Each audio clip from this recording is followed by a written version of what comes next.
दोस्तों नमस्कार, मैं हूं केदारनाथ मिश्रा और आप देख रहे हैं एग्जाम का अंकश चैनल। दोस्तों कैसे हैं आप लोग? ठीक-ठाक है ना? दोस्तों आज मैं भारतीय संविधान के एक बहुत महत्वपूर्ण टॉपिक भारतीय संविधान में अनुच्छेदों को लेकर उपस्थित हूं और आप जानते हैं कि भारतीय संविधान में 395 अनुच्छेद हैं। तो 1 से लेकर के 395 अनुच्छेदों को तैयार करना बहुत ही दुष्कर कार्य है। हम लोग इसमें महत्वपूर्ण जो अनुच्छेद हैं, जो आपकी परीक्षाओं में पूछे गए हैं, ऐसे अनुच्छेदों का अध्ययन करेंगे, जिनके आने की संभावना है और जो लगातार पूछे जाते रहे हैं। इन अनुच्छेदों के बारे में विस्तार से जानेंगे और आप जानते हैं कि चाहे आप किसी भी परीक्षा की तैयारी कर रहे हो, चाहे एलटी ग्रेड की, चाहे जीआईसी लेक्चरर की, चाहे जीडीसी एग्जाम की, चाहे आरओ या आरओ मेंस परीक्षा की और चाहे आप पीसीएस 2026 प्री के लिए तैयार हो रहे हो, तो सभी परीक्षाओं में यहाँ से प्रश्न पूछे जाते हैं, 100% पूछे जाते हैं। और एक मजे की बात यह है कि यहाँ से जो भी प्रश्न पूछे जाते हैं, वो ज्यादातर सूची मिलान के प्रश्न होते हैं। सूची मिलान के प्रश्नों से आशय यह है कि कम से कम 4 अनुच्छेदों के बारे में आपको जानना आवश्यक होता है, तभी आप उस प्रश्न को सही कर पाएंगे। प्रश्न बहुत आसान होते हैं, केवल अगर आपने एक बार ध्यान से चीजों को पढ़ा हुआ हो तो आप इजीली एक प्रश्न गेन कर सकते हैं। और आप जानते हैं कंपटीशन के इस दौर में एक एक प्रश्न कितना मायने रखता है। तो आज हम लोग सभी अनुच्छेदों का अध्ययन करेंगे और स्मार्ट तरीके से करेंगे। कैसे अनुच्छेदों को याद करना है, कैसे एक दूसरे से जोड़ना है, इन चीजों को समझते हुए चलेंगे और जिन अनुच्छेदों के बारे में डिटेल की जरूरत होगी उसको भी हम लोग पढ़ते चलेंगे। एक बार सिर्फ आप ये वीडियो देख लेंगे तो दोबारा अनुच्छेदों का जो चैप्टर है उसके लिए आपको परेशान होना नहीं पड़ेगा। ठीक है, तो जो जो प्रश्न पूछे गए हैं हम आपको इंडिकेट भी करते चलेंगे किस तरह से प्रश्न पूछे गए हैं। देखिए, पढ़ तो आप सब लेंगे, लेकिन जब तक आपको ये समझ नहीं रहेगी कि किस अनुच्छेद से किस प्रकार के प्रश्न पूछे जाते हैं, तब तक आप चीजों को तैयार नहीं कर पाएंगे। तो हम आपको यह भी बताते चलेंगे कि कहां से प्रश्न किस तरह से पूछे गए हैं, चाहे उत्तर प्रदेश लोक सेवा आयोग द्वारा, चाहे हायर एजुकेशन द्वारा, चाहे किसी भी कमीशन के द्वारा कैसे प्रश्न पूछे गए हैं, इसकी चर्चा हम करते हुए चलेंगे। ठीक है, तो चलिए आज की वीडियो की शुरुआत करते हैं, लेकिन इसके पहले इस वीडियो को अपने दोस्तों मित्रों के साथ शेयर कर दीजिए। और हाँ, अगर आपको इन प्रश्नों की पीडीएफ चाहिए, पूरे अनुच्छेदों की पीडीएफ चाहिए, तो आप हमारा टेलीग्राम चैनल ज्वाइन कर लीजिए। उसका लिंक देखिए यहाँ दिया गया है, यहाँ से आप टेलीग्राम चैनल ज्वाइन कर सकते हैं। एक नंबर भी दिया गया है 9125156661। इस नंबर पे आप व्हाट्सएप मैसेज करके या फोन करके किसी भी परीक्षा के संबंध में कोई भी क्वेरी कर सकते हैं। ठीक है, तो चलिए आज की वीडियो की शुरुआत करते हैं और देखते हैं। जब आप अनुच्छेदों को पढ़ेंगे तो इसमें देखिए हमने भाग भी मेंशन किया हुआ है, उस भाग का नाम क्या है उसको भी मेंशन किया है और किन अनुच्छेदों को उनमें शामिल किया है यह भी मेंशन किया है। आपने जब परीक्षाओं में देखा होगा तो अक्सर देखा होगा कि यह पूछा जाता है कि नागरिकता भारतीय संविधान में किन अनुच्छेदों में वर्णित है। तो अनुच्छेद 5 से 11 उसमें ऑप्शन में दिया रहता है कि इतने अनुच्छेदों में नागरिकता का वर्णन किया गया है। फिर आपने देखा होगा कि मूल अधिकारों का उल्लेख किन अनुच्छेदों में किया गया है। तो आपने देखा होगा भाग भी पूछता है किस भाग में मूल अधिकार है, तो भाग 3 में है। किन अनुच्छेदों के बीच मूल अधिकार का उल्लेख किया गया है, तो अनुच्छेद 12 से 35 के बीच मूल अधिकार का उल्लेख किया गया है। यह भी आप यहां से समझ पाएंगे, इजीली एक साथ चीजें तैयार हो जाएंगी। अब जैसे देखिए मूल अधिकारों के अंदर समता का अधिकार किन अनुच्छेदों में दिया गया है, कई बार यह प्रश्न पूछा गया है। स्वतंत्रता का अधिकार किन अनुच्छेदों में दिया गया है, बहुत बार यह प्रश्न पूछा गया है। और उसके बाद शोषण के विरुद्ध अधिकार का उल्लेख संविधान में किन अनुच्छेदों के अंतर्गत है, इसकी भी चर्चा बहुत बार की गई है। तो ये सारे बिंदु देखते हुए हम चलेंगे। एक बार आप पूरा वीडियो देखिएगा ध्यान से, कॉपी कलम लेके बैठिएगा, जो महत्वपूर्ण लगेगा आप उसको नोट करते चलिएगा। आपका पूरा चैप्टर तैयार हो जाएगा, दोबारा आपको इस वीडियो को देखने की जरूरत नहीं पड़ेगी। ठीक है, तो चलिए शुरू करते हैं। सबसे पहले बात करते हैं भाग 1 की। संविधान के भाग 1 में क्या दिया गया है, संघ और उसके राज्य क्षेत्र के बारे में चर्चा की गई है। और संघ और उसके राज्य क्षेत्र का जो उल्लेख है वह अनुच्छेद 1 से लेकर के 4 तक किया गया है। ठीक है, अब अनुच्छेद 1 में क्या है, अनुच्छेद 1 में है संघ का नाम और राज्य क्षेत्र। संघ का नाम और राज्य क्षेत्र में इसमें कहा गया है कि भारत अर्थात इंडिया राज्यों का संघ होगा। यह किस अनुच्छेद में कहा गया है, अनुच्छेद 1 भाग 1 में कहा गया है कि संघ भारत अर्थात इंडिया राज्यों का संघ होगा। यह कई बार प्रश्न पूछा गया है, तो यह अनुच्छेद 1 में दिया गया है। ठीक है, अब आते हैं अनुच्छेद 2 की बात करते हैं। अनुच्छेद 2 में नए राज्यों का प्रवेश या स्थापना के संबंध में बात की गई है। तो यह बहुत बार प्रश्न पूछा गया है कि विधानतः नए राज्य को शामिल करना किस अनुच्छेद में है, तो अनुच्छेद 2 में है। या भारत में नए राज्यों को शामिल करने के लिए किस अनुच्छेद का उल्लेख किया गया है, तो अनुच्छेद 2 का उल्लेख किया गया है। कई बार यह प्रश्न पूछा गया है, जब आप पीवाई को उठा के देखेंगे तो यह आपको मिलेगा। ठीक है, एक तीसरा प्रश्न है। दूसरे और तीसरे प्रश्न में लोग बहुत कंफ्यूज होते हैं, ध्यान से देखिएगा। तीसरे प्रश्न में कहा गया है तीसरे अनुच्छेद में तीसरे अनुच्छेद में कहा गया है कि नए राज्यों का निर्माण और वर्तमान राज्यों के क्षेत्रों, सीमाओं या नामों में परिवर्तन, इसका उल्लेख किस अनुच्छेद में है? अनुच्छेद 3 में है। ठीक है ना? याद रखिएगा, यहां से प्रश्न पूछा जाता है कि किस अनुच्छेद के अंतर्गत नए राज्यों का निर्माण किया जा सकता है और जो वर्तमान राज्य है उनके क्षेत्रों में मान लीजिए कोई हिस्सा काट के उसको, जैसे मान लीजिए कि बुंदेलखंड राज्य बनाना है, तो बुंदेलखंड राज्य को बनाने के लिए तो उत्तर प्रदेश के एक हिस्से को काटना पड़ेगा, तो वर्तमान राज्य का जो क्षेत्र है उसमें परिवर्तन हो जाएगा। तो नए राज्यों का निर्माण, वर्तमान राज्यों के क्षेत्रों, सीमाओं और नामों में परिवर्तन के लिए कौन सा अनुच्छेद निर्धारित किया गया है? अनुच्छेद 3 निर्धारित किया गया है। बहुत इंपॉर्टेंट है। एक प्रश्न यहीं से और बन जाता है और वह बनता है कि नए राज्यों का निर्माण कौन कर सकता है और या राज्यों के क्षेत्रों, सीमाओं और नामों में परिवर्तन कौन कर सकता है? तो वह संसद करती है। इस बात को ध्यान रखिएगा। ठीक है, यहां से प्रश्न बनता है। अब आ जाते हैं चौथे अनुच्छेद में। तो चौथे अनुच्छेद में पहली अनुसूची, चौथी अनुसूची, ये आपके लिए बहुत इंपॉर्टेंट नहीं है। ठीक है, तो आपको भाग 1 में अनुच्छेद 1 से 4 में 3 अनुच्छेद आपको मिले। भारत अर्थात जो है इंडिया राज्यों का संघ होगा, अनुच्छेद 1 में है। नए राज्यों और का प्रवेश और उसकी स्थापना के संबंध में जो अनुच्छेद है वह दूसरा अनुच्छेद है और इसमें कहा गया है कि संसद विधि द्वारा ऐसे निबंधनों और शर्तों पर जो वह ठीक समझे संघ में नए राज्यों का प्रवेश या उसकी स्थापना करा सकती है। तीसरे में है नए राज्यों का निर्माण किया जा सकता है, वर्तमान राज्यों के क्षेत्रों, सीमाओं और नामों में परिवर्तन किया जा सकता है। ये 3 अनुच्छेद आपकी परीक्षा के लिए बहुत इंपॉर्टेंट है, याद करिएगा। अब आ जाते हैं भाग 2। यहां से प्रश्न बनता है कि नागरिकता का उल्लेख संविधान के किस भाग में दिया गया है? तो पहला प्रश्न का उत्तर आपको मिल गया, संविधान के भाग 2 में नागरिकता का उल्लेख किया गया है। फिर एक प्रश्न बनता है किन अनुच्छेदों में नागरिकता का उल्लेख किया गया है? तो अनुच्छेद 5 से 11 के बीच में नागरिकता का उल्लेख किया गया है। इस बात को ध्यान रखिएगा। बाकी इसमें आपके पढ़ने लायक कुछ भी नहीं है, आप अपनी इच्छा अनुसार इसको पढ़ सकते हैं। हो सकता है कभी एक आध प्रश्न आया हो, लेकिन इसमें केवल इतना ही इंपॉर्टेंट है, नागरिकता के लिए कौन सा भाग है? भाग 2 है और अनुच्छेद 5 से 11 के बीच में नागरिकता का उल्लेख किया गया है। बस इतना तैयार करने की जरूरत है। ठीक है, अब आ जाते हैं भाग 3 में। भाग 3 किससे संबंधित है? पहला प्रश्न पूछा जाता है तो भाग 3 मूल अधिकार से संबंधित है, या कभी कभी प्रश्न पूछ लिया जाता है कि भारतीय संविधान में मूल अधिकारों का उल्लेख संविधान के किस भाग में दिया गया है? तो भाग 3 में दिया गया है। उसके लिए कौन कौन से अनुच्छेद निर्धारित हैं, किन अनुच्छेदों में मूल अधिकार का उल्लेख किया गया है?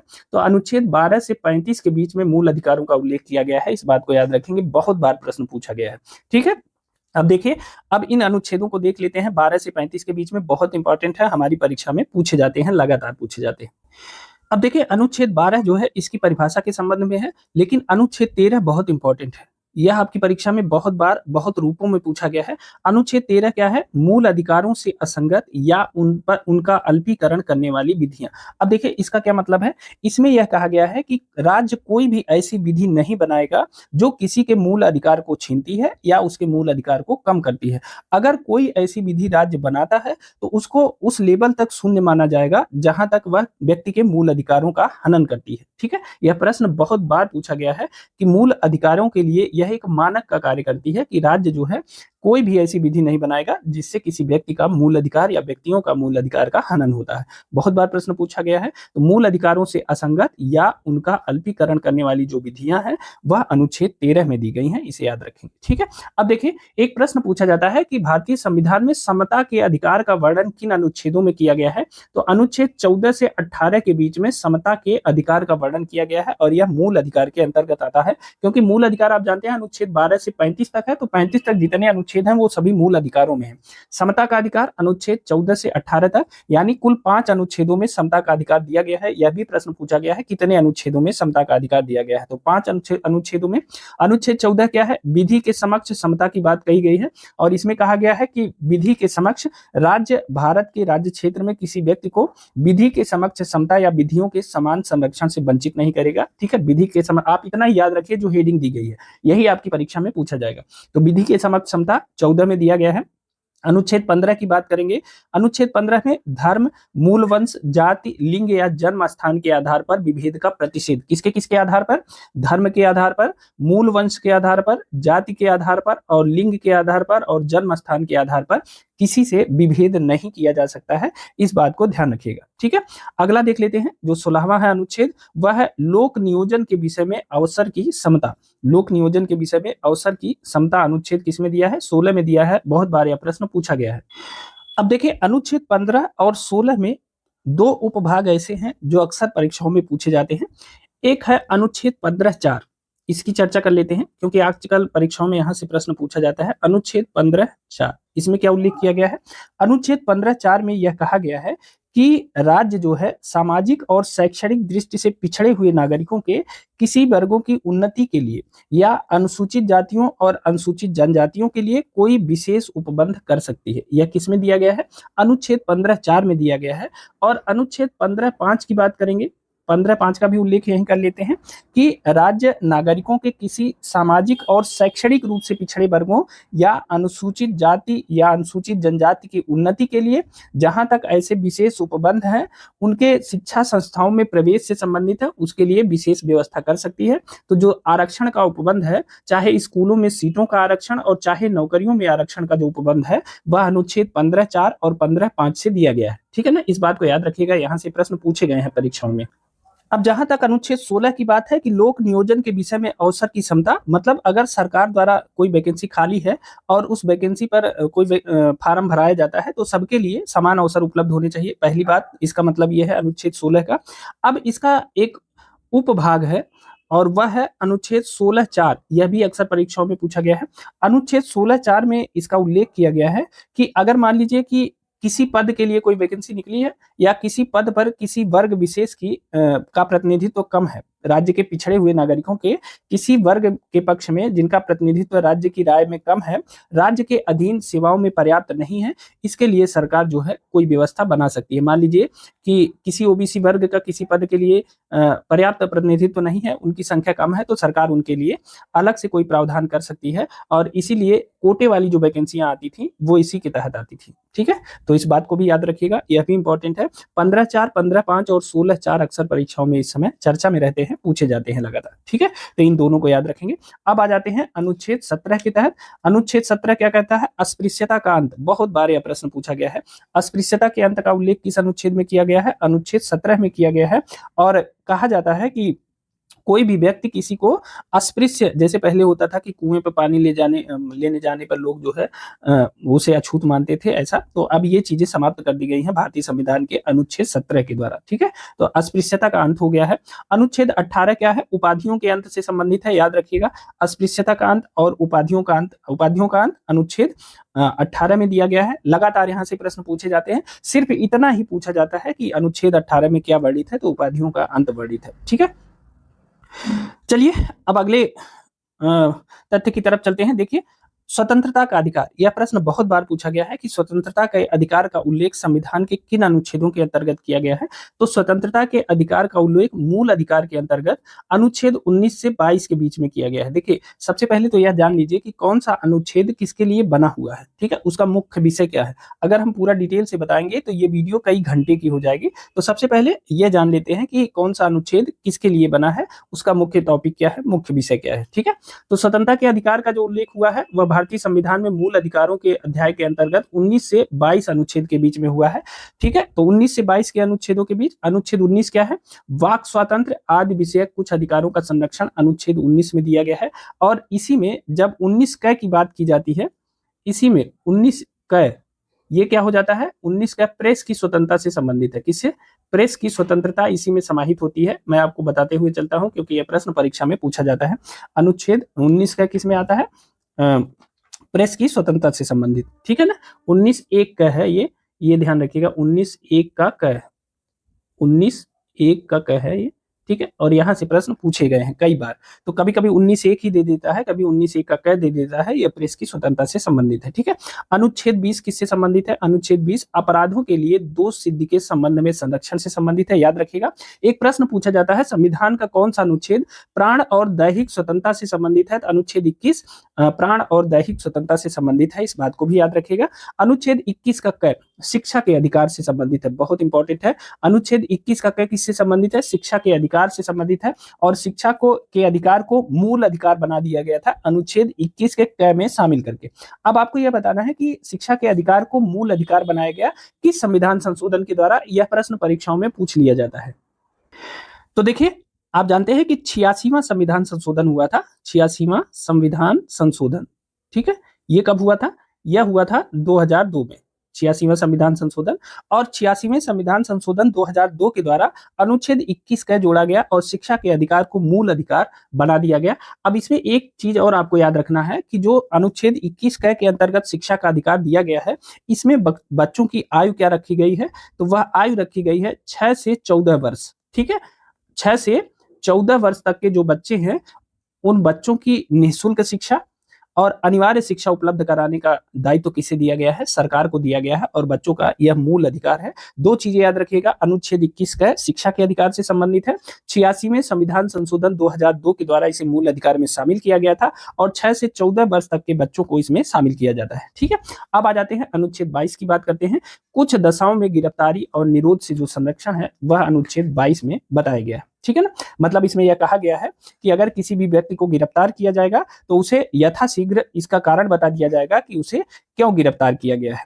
ठीक है, और जब उसे कारण बता दिया जाएगा, अगर मतलब अगर उसे कारण नहीं बताया जाएगा तो 24 घंटे के अंतर्गत उसे जो है मजिस्ट्रेट के समक्ष प्रस्तुत भी करना रहेगा। देखिए, कारण भी बताना है और मजिस्ट्रेट के समक्ष 24 घंटे के अंतर्गत प्रस्तुत भी करना है। हालांकि कुछ मामलों में इसके लिए जो है उन्हें छूट भी प्रदान की गई है। जैसे मान लीजिए कोई प्रिवेंटिव डिटेंशन है तो उसके लिए मतलब निवारक निरोध के संबंध में उन्हें इस मामले में छूट दी गई है। ठीक है, तो याद रखिएगा, कुछ दशाओं में गिरफ्तारी और निरोध से संरक्षण अनुच्छेद 22 में दिया गया है। ठीक है, अब देखिए, एक प्रश्न अक्सर परीक्षाओं में पूछा गया है कि शोषण के विरुद्ध अधिकार का उल्लेख संविधान के किस अनुच्छेद में किया गया है, किस अध्याय में किया गया है।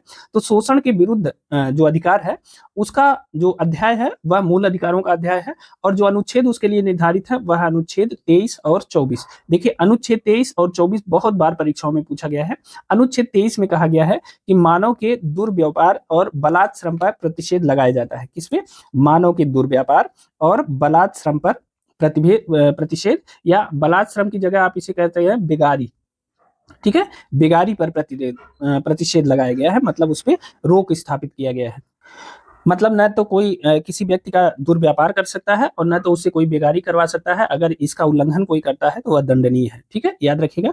फिर आ जाते हैं अनुच्छेद 24। लगातार परीक्षाओं में अनुच्छेद 24 के बारे में पूछा गया है। कारखानों आदि में बालकों के नियोजन पर प्रतिषेध, और इसमें कहा गया है कि 14 वर्ष से कम, इस तथ्य को याद रखिएगा, कितने? 14 वर्ष से कम किसी बालक को किसी कारखाने में या खान में काम करने के लिए नियोजित नहीं किया जा सकता है। ठीक है, तो इस तथ्य को ध्यान रखेंगे। अगर ऐसा कोई करता है तो वह भी अपराध की श्रेणी में आता है। फिर आ जाते हैं, कहा जाता है कि धर्म की स्वतंत्रता का अधिकार भारतीय संविधान के किन अनुच्छेदों में वर्णित है। तो देखिए, धर्म की स्वतंत्रता का जो अधिकार है वह अनुच्छेद 25 से 28 के बीच में वर्णित है, इसे याद रखिएगा। ठीक है, अनुच्छेद 25 में क्या है? अनुच्छेद 25 में है अंतःकरण की और धर्म के अबाध रूप से मानने, आचरण और प्रचार करने की स्वतंत्रता है। ठीक है, अनुच्छेद 26 है धार्मिक कार्यों के प्रबंधन की स्वतंत्रता। ठीक है, धार्मिक कार्यों के प्रबंधन की स्वतंत्रता अनुच्छेद 26 में है। अनुच्छेद 27 किसी विशिष्ट धर्म की अभिवृद्धि के लिए करों के संदाय के बारे में स्वतंत्रता है, और अनुच्छेद 28 है कुछ शिक्षा संस्थाओं में धार्मिक शिक्षा या धार्मिक उपासना में उपस्थित होने के बारे में स्वतंत्रता है। तो 25 से 28 ये किस में आते हैं? ये धर्म की स्वतंत्रता के संबंध में आते हैं। इनकी खाली आप हेडिंग, मतलब ये टॉपिक जाने रहिए कि अनुच्छेद किससे संबंधित है, इतना ही पूछा जाता है प्री परीक्षा में। ठीक है ना। अब आ जाते हैं, संस्कृत और शिक्षा संबंधी अधिकार किन अनुच्छेदों में वर्णित है? तो अनुच्छेद 29 और 30 में संस्कृत और शिक्षा संबंधी अधिकार दिए गए हैं। इनकी चर्चा करते हैं। अनुच्छेद 29 में क्या दिया गया है? अल्पसंख्यक वर्गों के हितों के संरक्षण की बात की गई है। किसमें की गई है? अनुच्छेद 29 में की गई है। और अनुच्छेद 30 में शिक्षा संस्थाओं की स्थापना और प्रशासन करने का अल्पसंख्यक वर्गों का जो अधिकार है वह अनुच्छेद 30 में दिया गया है। इन दोनों अनुच्छेदों से बहुत सारे प्रश्न परीक्षाओं में पूछे जाते हैं। अब जरा ध्यान से अनुच्छेद 29 को समझिएगा। अनुच्छेद 29 अल्पसंख्यक वर्गों के हितों के संरक्षण के संबंध में चर्चा करता है। देखिए, भारत के संविधान में डायरेक्ट अल्पसंख्यक वर्ग की परिभाषा नहीं दी गई है। बस इसमें यह बता दिया गया है कि भारत में अल्पसंख्यक माना किसको जाएगा? तो इसमें माना गया है कि जिसकी कोई विशेष भाषा हो, उसकी कोई विशेष लिपि हो, या उसकी कोई विशेष संस्कृति हो, लिपि या संस्कृति हो। ठीक है, इसी आधार पे भारत में अल्पसंख्यक वर्ग की परिभाषा संविधान में दी गई है। तो अल्पसंख्यक वर्गों के हितों का संरक्षण से संबंधित है, संबंध में यह अनुच्छेद है, अनुच्छेद 29। और उसमें कहा गया है कि भारत के निवासी नागरिकों को जिनकी कोई अपनी विशेष भाषा है, या उनकी कोई अपनी विशेष लिपि है, या उनकी कोई अपनी विशेष संस्कृति है, उसे बनाए रखने का अधिकार होगा किसके अंतर्गत, अनुच्छेद 29 के अंतर्गत। यह प्रश्न आपकी परीक्षाओं में ऐसे पूछा जाता है कि अल्पसंख्यकों को अपनी भाषा और लिपि की सुरक्षा का अधिकार किस अनुच्छेद में दिया गया है, अनुच्छेद 29 में दिया गया है। ठीक है, अब चलते हैं अनुच्छेद 30 में। अनुच्छेद 30 में कहा गया है कि शिक्षा संस्थाओं की स्थापना और प्रशासन करने का जो अधिकार है वह अल्पसंख्यकों को दिया गया है। किसमें दिया गया है, अनुच्छेद 30 में। और यह प्रश्न कई बार पूछा गया है कि अल्पसंख्यकों को अपने पसंदीदा शिक्षा संस्थाओं की स्थापना का अधिकार किस अनुच्छेद में दिया गया है, अनुच्छेद 30 में दिया गया है। आप इसे रट लीजिएगा। धर्म या भाषा पर आधारित सभी अल्पसंख्यक वर्गों को अपनी रुचि की शिक्षा संस्थाओं की स्थापना और प्रशासन का अधिकार अनुच्छेद 30 में दिया गया है। अनुच्छेद 29 और 30 के बीच जो अंतर है उसे भी याद रखिएगा, अक्सर परीक्षाओं में पूछ लिया जाता है, इंपॉर्टेंट है ये दोनों अनुच्छेद। ठीक है ना। अब चलिए आगे चलते हैं। देखिए भाग 31 में अनुच्छेद 31 में संपत्ति के अनिवार्य अर्जन के संबंध में प्रावधान दिए गए थे, लेकिन 44वें संशोधन अधिनियम के द्वारा इसे मूल अधिकारों से हटा दिया गया है। और आप जानते हैं कि बहुत बार यह प्रश्न पूछा गया है कि संपत्ति का अधिकार अब विधिक अधिकार है, मौलिक अधिकार नहीं है। ठीक है, तो यहाँ से हटके वह अनुच्छेद 300 में चला गया है, उसकी चर्चा हम आगे करेंगे। ठीक है, अब आ जाते हैं सीधे संवैधानिक उपचारों के अधिकार पर आ जाते हैं। यहाँ से आपकी परीक्षा में प्रश्न पूछे जाते हैं। संवैधानिक उपचारों का जो अधिकार है यह संविधान में अनुच्छेद 32 से 35 के बीच में वर्णित है। ठीक है ना। और यहाँ से सिर्फ एक प्रश्न पूछा जाता है कि जो संवैधानिक उपचारों का अधिकार है वह किस अनुच्छेद के अंतर्गत दिया गया है, और उसमें केवल एक अनुच्छेद पूछा जाता है और वह अनुच्छेद है 32। अनुच्छेद 32 के तहत संवैधानिक उपचारों का अधिकार दिया जाता है। और यह प्रश्न पूछा जाता है कि संवैधानिक उपचारों को के अधिकार को किसने संविधान की आत्मा कहा। देखिए संविधान की आत्मा किसने कहा है, संवैधानिक उपचारों के अधिकार को, संवैधानिक उपचारों का अधिकार ये क्या है, ये संविधान की आत्मा है। और इसके बारे में किसने कहा है, तो डॉक्टर बी.आर. अम्बेडकर ने संवैधानिक उपचारों के अधिकार को, डॉक्टर बी.आर. अम्बेडकर ने संवैधानिक उपचारों के अधिकार को क्या कहा है, संविधान की आत्मा कहा है। ठीक है, इस तथ्य को ध्यान रखिएगा, यह प्रश्न अक्सर परीक्षा में पूछा जाता है। अब इसमें क्या होता है कि जब कोई भी किसी के भी मूल अधिकार का हनन होता है तो इसके अंतर्गत जो है सुप्रीम कोर्ट क्या करता है, रिट जारी करता है और उस रिट के द्वारा लोगों को फिर से न्याय दिलाने का काम करता है। और वह रिट है, जैसे कौन कौन से रिट है, एक है बंदी प्रत्यक्षीकरण, इन सब के बारे में हम चर्चा करेंगे, अभी केवल हम आपको बताते चल रहे हैं। बंदी प्रत्यक्षीकरण, परमादेश और प्रतिषेध, अधिकार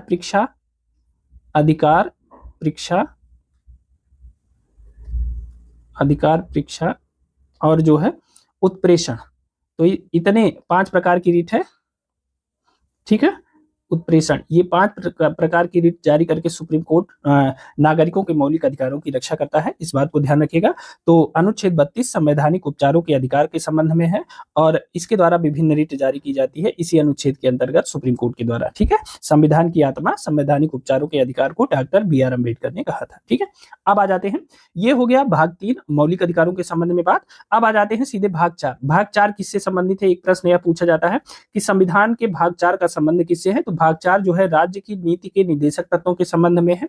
दूसरा प्रश्न बनता है किन अनुच्छेदों में भाग 4 जो है किन अनुच्छेदों के बीच वर्णित है, उसके लिए निर्धारित अनुच्छेद कौन कौन से हैं। तो अनुच्छेद 36 से 51 में जो भी उल्लेख किया गया है वह भाग 4 में आता है, राज्य के नीति निर्देशक तत्वों के अंतर्गत उसे शामिल किया गया है। ठीक है ना। अब चलते हैं जो इसके महत्वपूर्ण तथ्य हैं उसके बारे में देख लेते हैं। तो देखिए इसमें जो इंपॉर्टेंट है नीति निर्देशक तत्वों में उनकी बात करते हैं। अनुच्छेद 36 में परिभाषा की बात की गई है। ठीक है, अनुच्छेद 37 है, इस भाग में अंतर्विष्ट तत्वों का लागू न होना। एक चीज ध्यान रखिएगा, अनुच्छेद 37 यह कहता है कि जो भी इसमें दिया गया है नीति निर्देशक तत्वों के अंतर्गत, इस भाग में अंतर्विष्ट तत्वों का लागू न होना मतलब जो इसमें दिया गया है इसे किसी न्यायालय द्वारा परिवर्तनीय नहीं बनाया जा सकता, मतलब इसे न्यायालय द्वारा लागू नहीं किया जा सकता। ठीक है, न्यायालय द्वारा लागू नहीं किया जा सकता। ठीक है, नहीं किया जा सकता, जबकि आपने देखा मूल अधिकार को न्यायालय द्वारा लागू किया जा सकता है। अब यहीं से एक प्रश्न बनता है कि अब जिसको न्यायालय द्वारा लागू नहीं किया जा सकता इसका मतलब यह है अवाद योग्य है। नीति निर्देशक तत्व क्या है, अवाद योग्य है, जबकि मूल अधिकार जो है इस पे चूंकि 5 प्रकार की रिट जारी कर सकता है सुप्रीम कोर्ट, तो यह जो है वाद योग्य है। ठीक है ना। अनुच्छेद 37 क्या कहता है? अनुच्छेद 37 क्या कहता है कि इसे नीति निर्देशक तत्वों को न्यायालय द्वारा लागू नहीं किया जा सकता है, इसीलिए यह अबाध्य योग्य है। ठीक है, याद रखिएगा। लेकिन उसमें एक शब्द यह कहता है कि यह जो तत्व हैं यह शासन में मूलभूत हैं और विधि बनाते समय इन तत्वों को ध्यान में रखना चाहिए।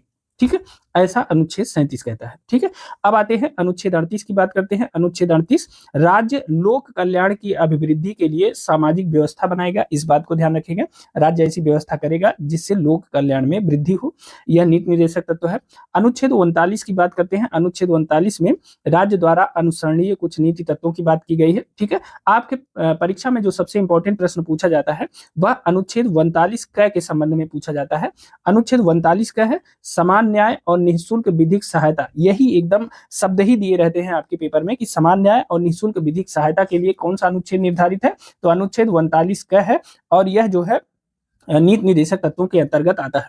एक प्रश्न आता है कि ग्राम पंचायतों का गठन किस अनुच्छेद के अंतर्गत किया जाता है? बहुत बार पूछा गया है, तो अनुच्छेद 40 ग्राम पंचायतों के संगठन से संबंधित है और यह राज्य के नीति निर्देशक तत्वों में समाहित है, इसे याद रखिएगा। अब देखिए अनुच्छेद 41 की बात करते हैं। अनुच्छेद 41 है कुछ दशाओं में काम, शिक्षा और लोक सहायता पाने का अधिकार है। अनुच्छेद 41 सीधे प्रश्न पूछा जाता है। अनुच्छेद 42 की बात करते हैं। अनुच्छेद 42 है काम की न्याय संगत और मानवोचित दशाओं का तथा प्रसूति सहायता का उपबंध। यह किसमें आता है? अनुच्छेद 42 के अंतर्गत। जो प्रसूति सहायता है, मां बनने पे जो महिलाओं को वो दिया जाता है, छुट्टी वगैरह आदि चीजें दी जाती हैं, वो इसी के अंतर्गत समाहित होती हैं, इसे भी ध्यान रखेंगे। काम की न्याय संगत दशाएं होनी चाहिए, मानवोचित दशाएं होनी चाहिए, ऐसी बर्बर स्थिति नहीं होनी चाहिए जहां व्यक्ति काम न कर पाए। ठीक है ना, तो इसकी बात करते हैं। अब आते हैं अनुच्छेद 43 की तरफ। अनुच्छेद 43 है कर्मकारों के लिए निर्वाह और मजदूरी। किसके लिए? कर्मकारों के लिए। और आप जानते हैं कि इसी के अंतर्गत मनरेगा आता है। मनरेगा का नाम आपने सुना है, महात्मा गांधी राष्ट्रीय रोजगार गारंटी योजना। यह प्रश्न पूछा गया है किस अनुच्छेद के अंतर्गत इसे स्थापित किया गया था, तो अनुच्छेद 43, जिसमें राज्य को कर्मकारों के लिए निर्वाह और मजदूरी की व्यवस्था करना है। आप जानते हैं कि जो मनरेगा का उद्देश्य है वह ग्रामीण क्षेत्रों के गरीब परिवारों को न्यूनतम 100 दिन का रोजगार देने की बात करता है। कितने? 100 दिन का रोजगार मनरेगा के अंतर्गत इसकी बात की जाती है। ठीक है ना, और यह संविधान के भाग 4 आप जानते हैं नीति निर्देशक तत्वों के अंतर्गत आता है और इसे अनुच्छेद 43 के अंतर्गत समाहित किया गया है। ठीक है, याद रखिएगा, यहां से प्रश्न पूछे गए हैं। अगला है अनुच्छेद 43 का उद्योगों के प्रबंधन में कर्मकारों का भाग लेना। यह सीधे यही टॉपिक पूछ लिया गया है, मिलान करने में पूछा गया है कि उद्योगों के प्रबंध में कर्मकारों का भाग लेना किस अनुच्छेद में अंतर्गत आता है? अनुच्छेद 43 क में आता है। और अनुच्छेद 43 ख में सहकारी सोसाइटियों का संवर्धन या उनकी स्थापना के संबंध में बताया गया है। किसके अंतर्गत? अनुच्छेद 43 ख के अंतर्गत। ठीक है, इस तथ्य को भी याद रखिएगा। अब देखिए अनुच्छेद 44, लगातार इसकी चर्चा होती रहती है। अनुच्छेद 43 क्या है? 44 नागरिकों के लिए एक समान सिविल संहिता की बात लगातार होती है। नागरिकों के लिए एक समान सिविल संहिता की बात होती है कि सबके लिए एक समान नागरिक कानून होना चाहिए। यह किसमें उल्लेख है? अनुच्छेद 44 में, और यह नीति निर्देशक तत्वों के अध्याय में समाहित है, इसे याद रखिएगा। आप देखते होंगे कि हमेशा यूनिफॉर्म सिविल कोड की बात होती है। ठीक है ना, किसकी बात होती है? Uniform civil code.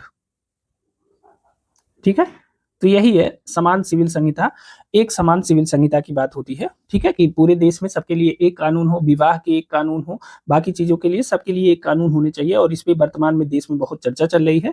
ये बहुत इंपॉर्टेंट है, आपकी परीक्षा में कई बार पूछा भी गया है। ठीक है, तो यूनिफॉर्म सिविल कोड या नागरिकों के लिए एक समान सिविल संहिता की चर्चा अनुच्छेद 44 में की गई है, याद रखिएगा।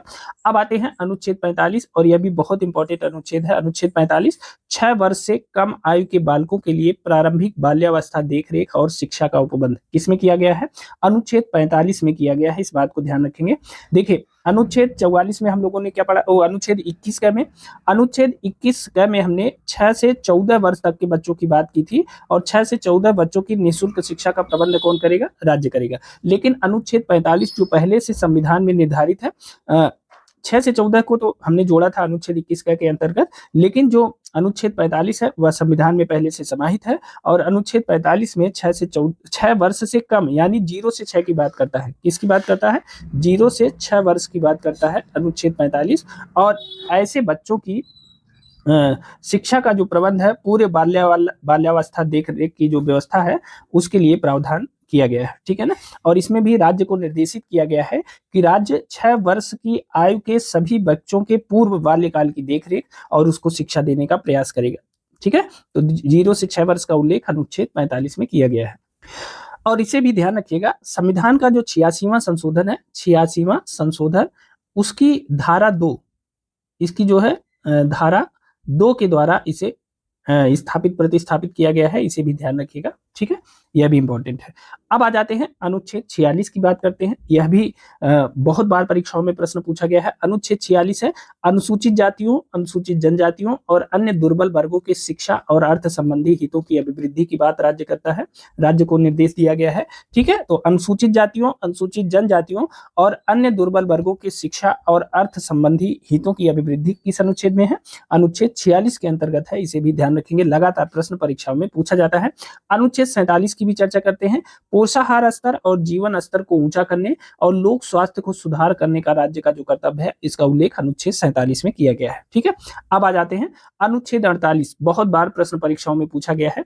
अनुच्छेद 48 और 48 का याद रखिएगा, 48 का अक्सर परीक्षाओं में पूछा जाता है, 48 को कम बार पूछा गया है लेकिन इंपॉर्टेंट है। अनुच्छेद 48 है कृषि और पशुपालन का संगठन, किसमें है? अनुच्छेद 48 में है। जबकि 48 में है पर्यावरण का संरक्षण, संवर्धन और वन तथा वन्य जीवों की रक्षा, अनुच्छेद 48 में दिया गया है। बहुत इंपॉर्टेंट है, लगातार प्रश्न परीक्षाओं में पूछा जाता है, ठीक है, कि पर्यावरण का संरक्षण किस अनुच्छेद में दिया गया है? तो अनुच्छेद 48 में, ठीक है। अब अनुच्छेद 49 की बात करते हैं। ये सारे अनुच्छेद बहुत इंपॉर्टेंट है इधर के, यहाँ से हर बार परीक्षा में प्रश्न पूछे जाते हैं, मिलान करने को आता है, ठीक है।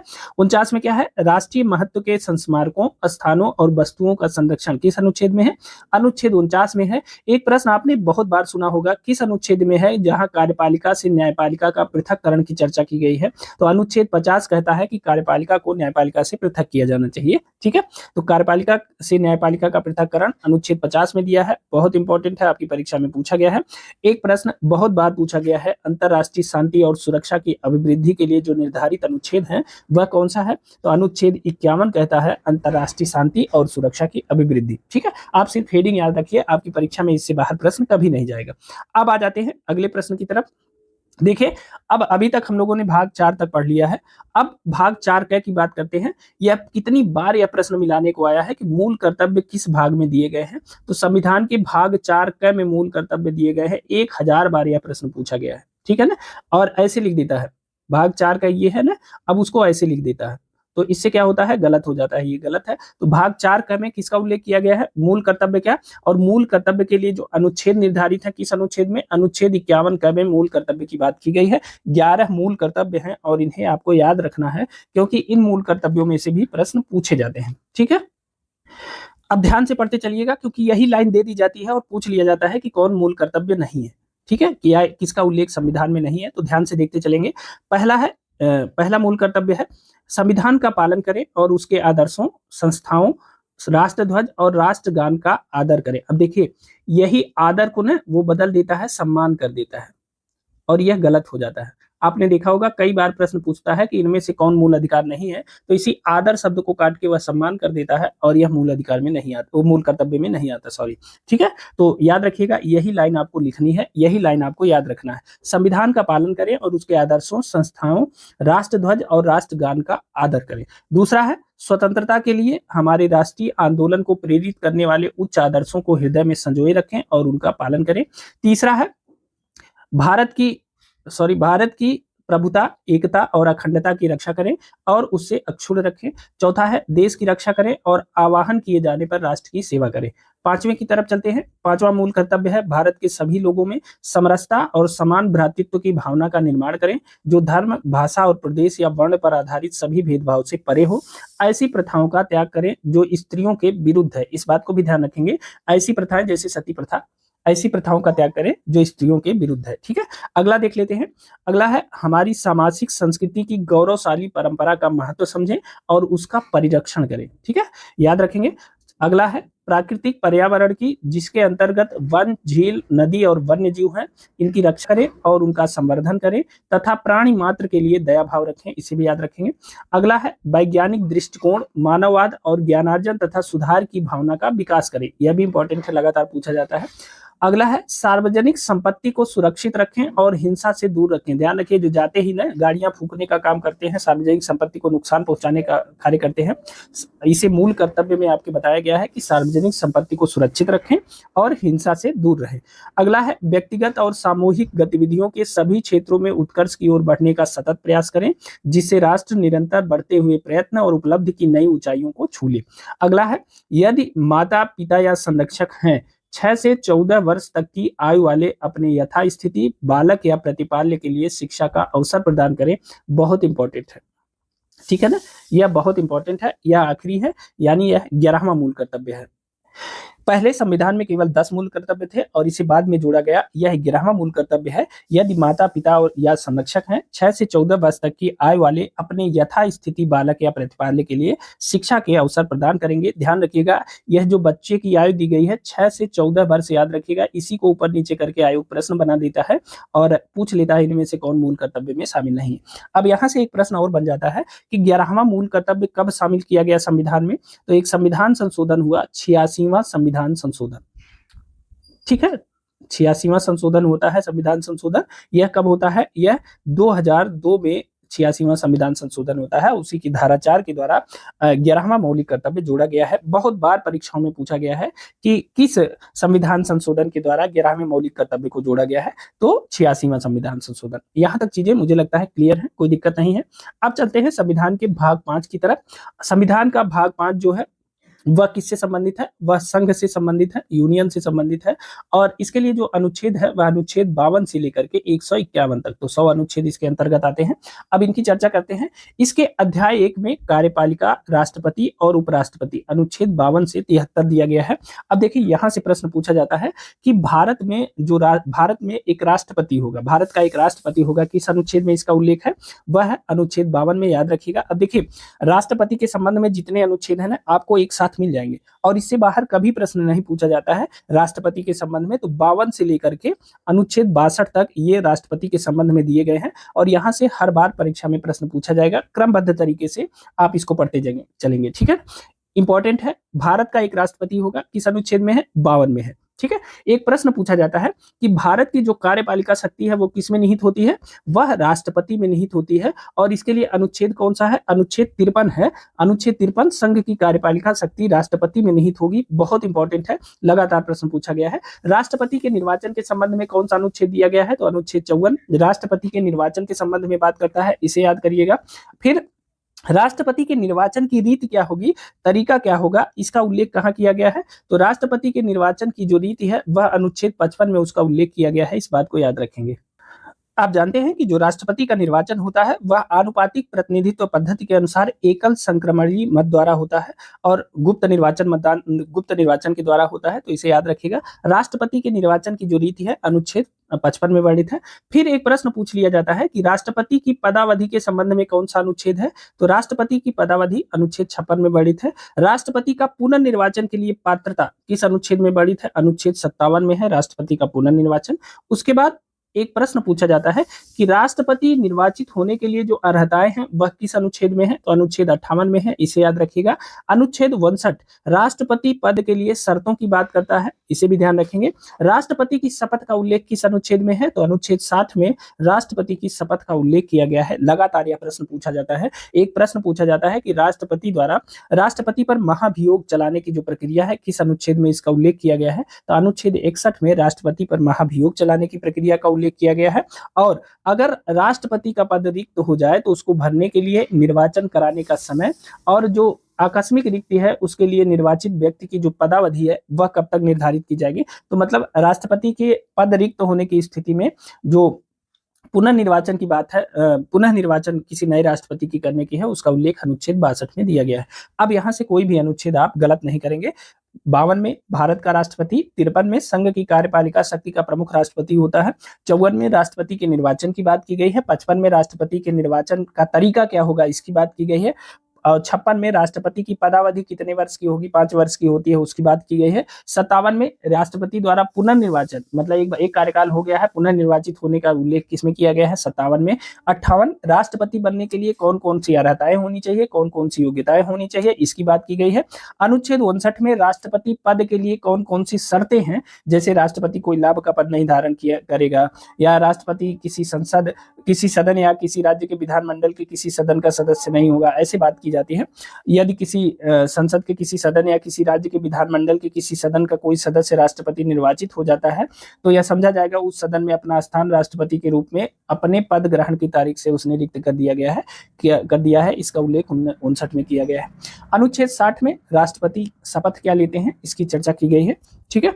और अनुच्छेद 61 में राष्ट्रपति पर महाभियोग की चर्चा है। अनुच्छेद 62 राष्ट्रपति पद में रिक्ति को भरने के लिए चर्चा करता है, इसे भी ध्यान रखेंगे, ठीक है।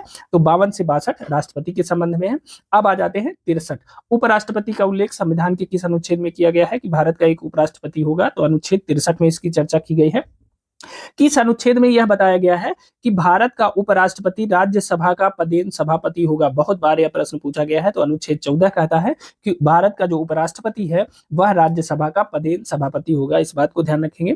अनुच्छेद 65 की बात करते हैं, राष्ट्रपति के पद में आकस्मिक रिक्ति के दौरान या उसकी अनुपस्थिति में उपराष्ट्रपति राष्ट्रपति के रूप में कार्य करना या उसके कृत्यों का निर्वहन। अनुच्छेद 65, मान लीजिए कि आकस्मिक रूप में राष्ट्रपति पद पे हैं, नहीं है, बाहर चले गए हैं, या किसी कारण उन्होंने इस्तीफा दे दिया, रिजाइन कर दिया, कुछ भी किया, और उसके समय में अगर राष्ट्रपति का पद रिक्त हो जाता है तो उपराष्ट्रपति को राष्ट्रपति के रूप में कार्य करना होता है, और इसका उल्लेख अनुच्छेद 65 में दिया गया है किस प्रकार, ठीक है। अनुच्छेद 66 की बात करते हैं, उपराष्ट्रपति के निर्वाचन की जो प्रक्रिया है किसमें वर्णित है, अनुच्छेद 66 में वर्णित है। उपराष्ट्रपति कितने वर्ष तक जो है कार्य कर सकता है, उसकी पदावधि की बात अनुच्छेद 67 में वर्णित है, इसे ध्यान रखेंगे। अनुच्छेद 68 की बात करते हैं, उपराष्ट्रपति के पद में रिक्ति को भरने के लिए निर्वाचन करने का समय और आकस्मिक रिक्ति को भरने के लिए निर्वाचित व्यक्ति की पदावधि, मतलब किसी कारणवश अगर उपराष्ट्रपति का पद खाली हो जाता है तो किस तरह से उसे पुनः भरा जाएगा, इसकी बात अनुच्छेद 68 में की गई है। अनुच्छेद 69 की बात करते हैं, उपराष्ट्रपति के शपथ और प्रतिज्ञान का उल्लेख अनुच्छेद 69 में किया गया है। अनुच्छेद 70 अन्य आकस्मिकताओं के संबंध में, मतलब कोई अन्य इमरजेंसी आ जाती है उसमें राष्ट्रपति के कृत्यों का निर्वहन उपराष्ट्रपति करता है, इसका उल्लेख अनुच्छेद 70 में किया गया है। अनुच्छेद 71 में राष्ट्रपति या उपराष्ट्रपति के निर्वाचन से संबंधित या संसक्त विषय है, मतलब राष्ट्रपति और उपराष्ट्रपति के निर्वाचन के संबंध में कुछ प्रमुख विषयों का उल्लेख किसमें किया गया है, अनुच्छेद 71 में किया गया है, इस बात को ध्यान रखेंगे। अब आते हैं अनुच्छेद 72 की बात करते हैं। अनुच्छेद 72 बहुत इंपॉर्टेंट है, ठीक है। अनुच्छेद 72 क्षमा आदि की और कुछ मामलों में दंडादेश के निलंबन, परिहार या लघुकरण की राष्ट्रपति की शक्ति। अब देखिए, राष्ट्रपति की क्षमादान शक्ति के बारे में पूछता है, किस अनुच्छेद में दिया गया है, अनुच्छेद 72 में दिया गया है, इस बात को ध्यान रखेंगे, ठीक है। अनुच्छेद 73 की बात करते हैं। अनुच्छेद 73 कहता है संघ की कार्यपालिका शक्ति का विस्तार, किस अनुच्छेद में वर्णित है, अनुच्छेद 73 में इसका वर्णन है, इसे याद रखेंगे। चलिए अब आगे देखते हैं मंत्रिपरिषद। मंत्रिपरिषद का उल्लेख अनुच्छेद 74 और 75 में किया गया है। अनुच्छेद 74 में क्या कहा गया है, अनुच्छेद 74 राष्ट्रपति को सहायता और सलाह देने के लिए मंत्रिपरिषद होगी, बहुत बार प्रश्न परीक्षाओं में पूछा गया है। अब देखिए, इसमें राष्ट्रपति को सहायता सलाह देने के लिए मंत्रिपरिषद होगी, इसका प्रधान कौन होगा, इसका प्रधान होगा प्रधानमंत्री, और राष्ट्रपति अपने कृत्यों का प्रयोग करने में इन लोगों की सलाह लेगा, ठीक है। यह अनुच्छेद 74 में दिया गया है। उसके बाद अनुच्छेद 75 में मंत्रियों के बारे में अन्य उपबंध की चर्चा की गई है। अनुच्छेद 75 में मंत्रियों के बारे में अन्य उपबंध की चर्चा की गई है, इस बात को ध्यान रखेंगे। अब अन्य उपबंध जैसे प्रधानमंत्री की नियुक्ति राष्ट्रपति करेगा, और अन्य मंत्रियों की जो नियुक्ति है वह राष्ट्रपति प्रधानमंत्री की सलाह पर करेगा। यह किसमें कहा गया है, अनुच्छेद 75 में कहा गया है। बहुत बार यह प्रश्न पूछा गया है। एक प्रश्न बहुत बार पूछा जाता है कि मंत्रिपरिषद में मंत्रियों की जो कुल संख्या है, मंत्रिपरिषद में मंत्रियों की कुल संख्या वो कितनी होगी, तो मंत्रियों की कुल संख्या लोकसभा के कुल सदस्यों की कुल संख्या के 15% से अधिक नहीं होगी, ठीक है। तो मंत्रियों की कुल संख्या जो लोकसभा के कुल सदस्य हैं उनके 15% से अधिक नहीं होगी। और इसे किस संविधान संशोधन के द्वारा स्थापित किया गया था, यह भी प्रश्न पूछा गया है कई बार। तो 91वां संविधान संशोधन आया था, ठीक है ना। वर्ष 2003 में यह संविधान संशोधन आया था, इसे इसके द्वारा स्थापित किया गया था। और इसमें यह कहा गया है कि जो मंत्री होंगे वो लोकसभा के कुल सदस्यों की कुल संख्या के 15% से अधिक नहीं होंगे। यह भी, इसका भी उल्लेख अनुच्छेद 75 में किया गया है। और मंत्रियों की संख्या को सीमित करने का जो संशोधन हुआ था वह 91वां संशोधन 2003 में किया गया था। याद रखेंगे, बहुत इंपॉर्टेंट है, बहुत बार यह प्रश्न पूछा गया है। अब देखिए, यह प्रश्न बहुत बार पूछा जाता है कि भारत के महान्यायवादी के लिए कौन सा अनुच्छेद निर्धारित है।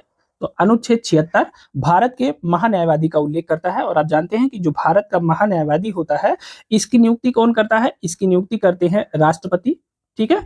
और इसकी नियुक्ति के लिए जो योग्यता है, उच्चतम न्यायालय का न्यायाधीश होने के लिए अर्हित किसी भी व्यक्ति को भारत का महान्यायवादी नियुक्त किया जाता है। और जो Bharat attorney general of India कहते हैं इसे। और भारत का जो महान्यायवादी होता है वह भारत सरकार को विधि संबंधी विषयों पर सलाह देता है। इसके बारे में हम डिटेल से चर्चा करेंगे, अभी हम सिर्फ अनुच्छेदों की बात कर रहे हैं। तो अनुच्छेद 76 भारत के महान्यायवादी के संबंध में उल्लेख करता है।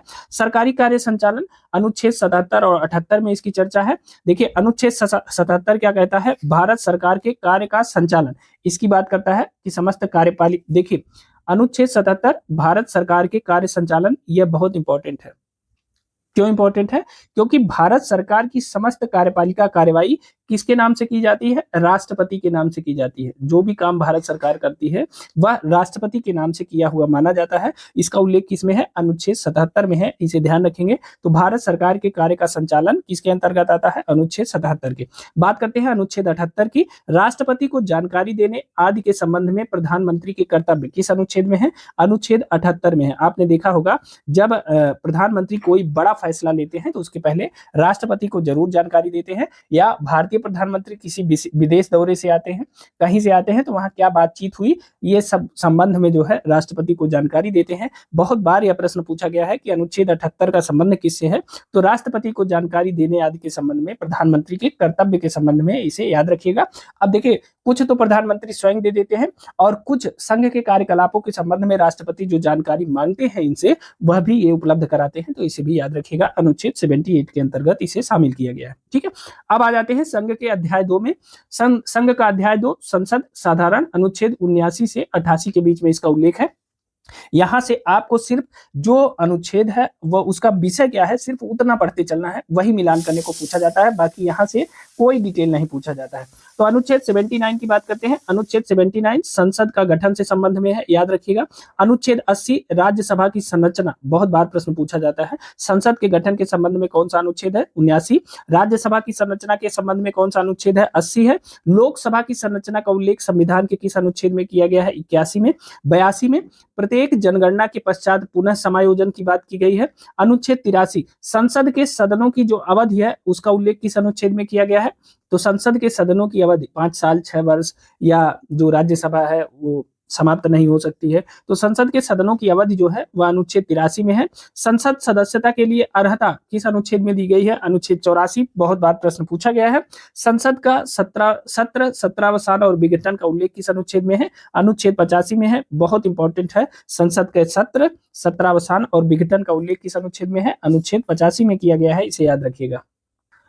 आप जानते हैं कि संसद सत्र का आहूत करने का जो अधिकार है वह किसका है? राष्ट्रपति का है।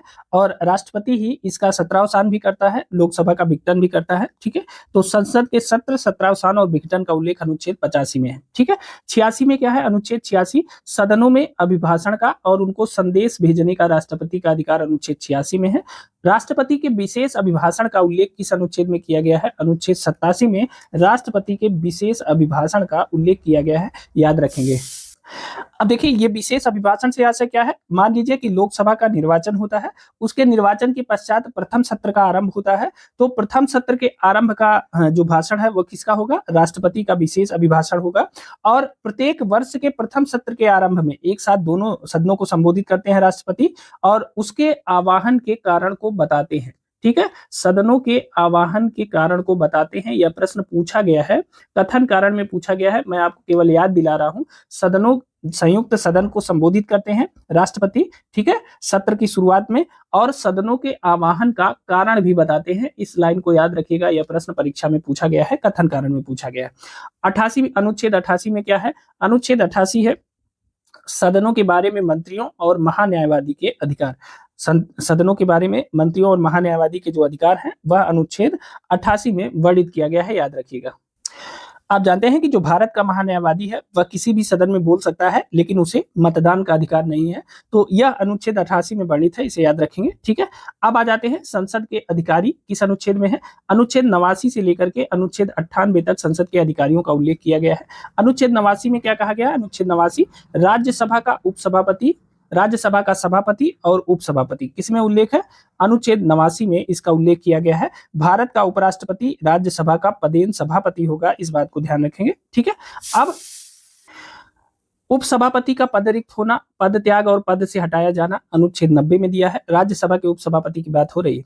अनुच्छेद 91 में क्या कहा गया है? अनुच्छेद 91 सभापति के पद के कर्तव्यों का पालन करने या सभापति के रूप में कार्य करने की उपसभापति या अन्य व्यक्ति की शक्ति के बारे में उल्लेख करता है। देखिए अनुच्छेद 92 हाल ही में परीक्षा में पूछा गया है। जब सभापति या उपसभापति को पद से हटाने का कोई संकल्प विचाराधीन है तब उसका पीठासीन न होना अनुच्छेद 92 में दिया गया है। लोकसभा और के अध्यक्ष और उपाध्यक्ष की जो चर्चा है अनुच्छेद 93 में की गई है। अनुच्छेद 94 अध्यक्ष उपाध्यक्ष का पद रिक्त होना, पद त्याग और पद से हटाए जाने का उल्लेख करता है। अनुच्छेद 95 अध्यक्ष के पद के कर्तव्यों का पालन करने या अध्यक्ष के रूप में कार्य करने की उपाध्यक्ष या अन्य व्यक्ति की शक्ति के बारे में बताता है, इसे भी ध्यान रखेंगे। 90 से 100 के बीच के अनुच्छेदों के बारे में वर्तमान में परीक्षाओं में प्रश्न बहुत तेजी से पूछा जा रहा है, ठीक है। अनुच्छेद 96 की बात करते हैं। जब अध्यक्ष या उपाध्यक्ष को पद से हटाने का कोई संकल्प विचाराधीन है तब उसका पीठासीन न होना अनुच्छेद 96 में कहा गया है।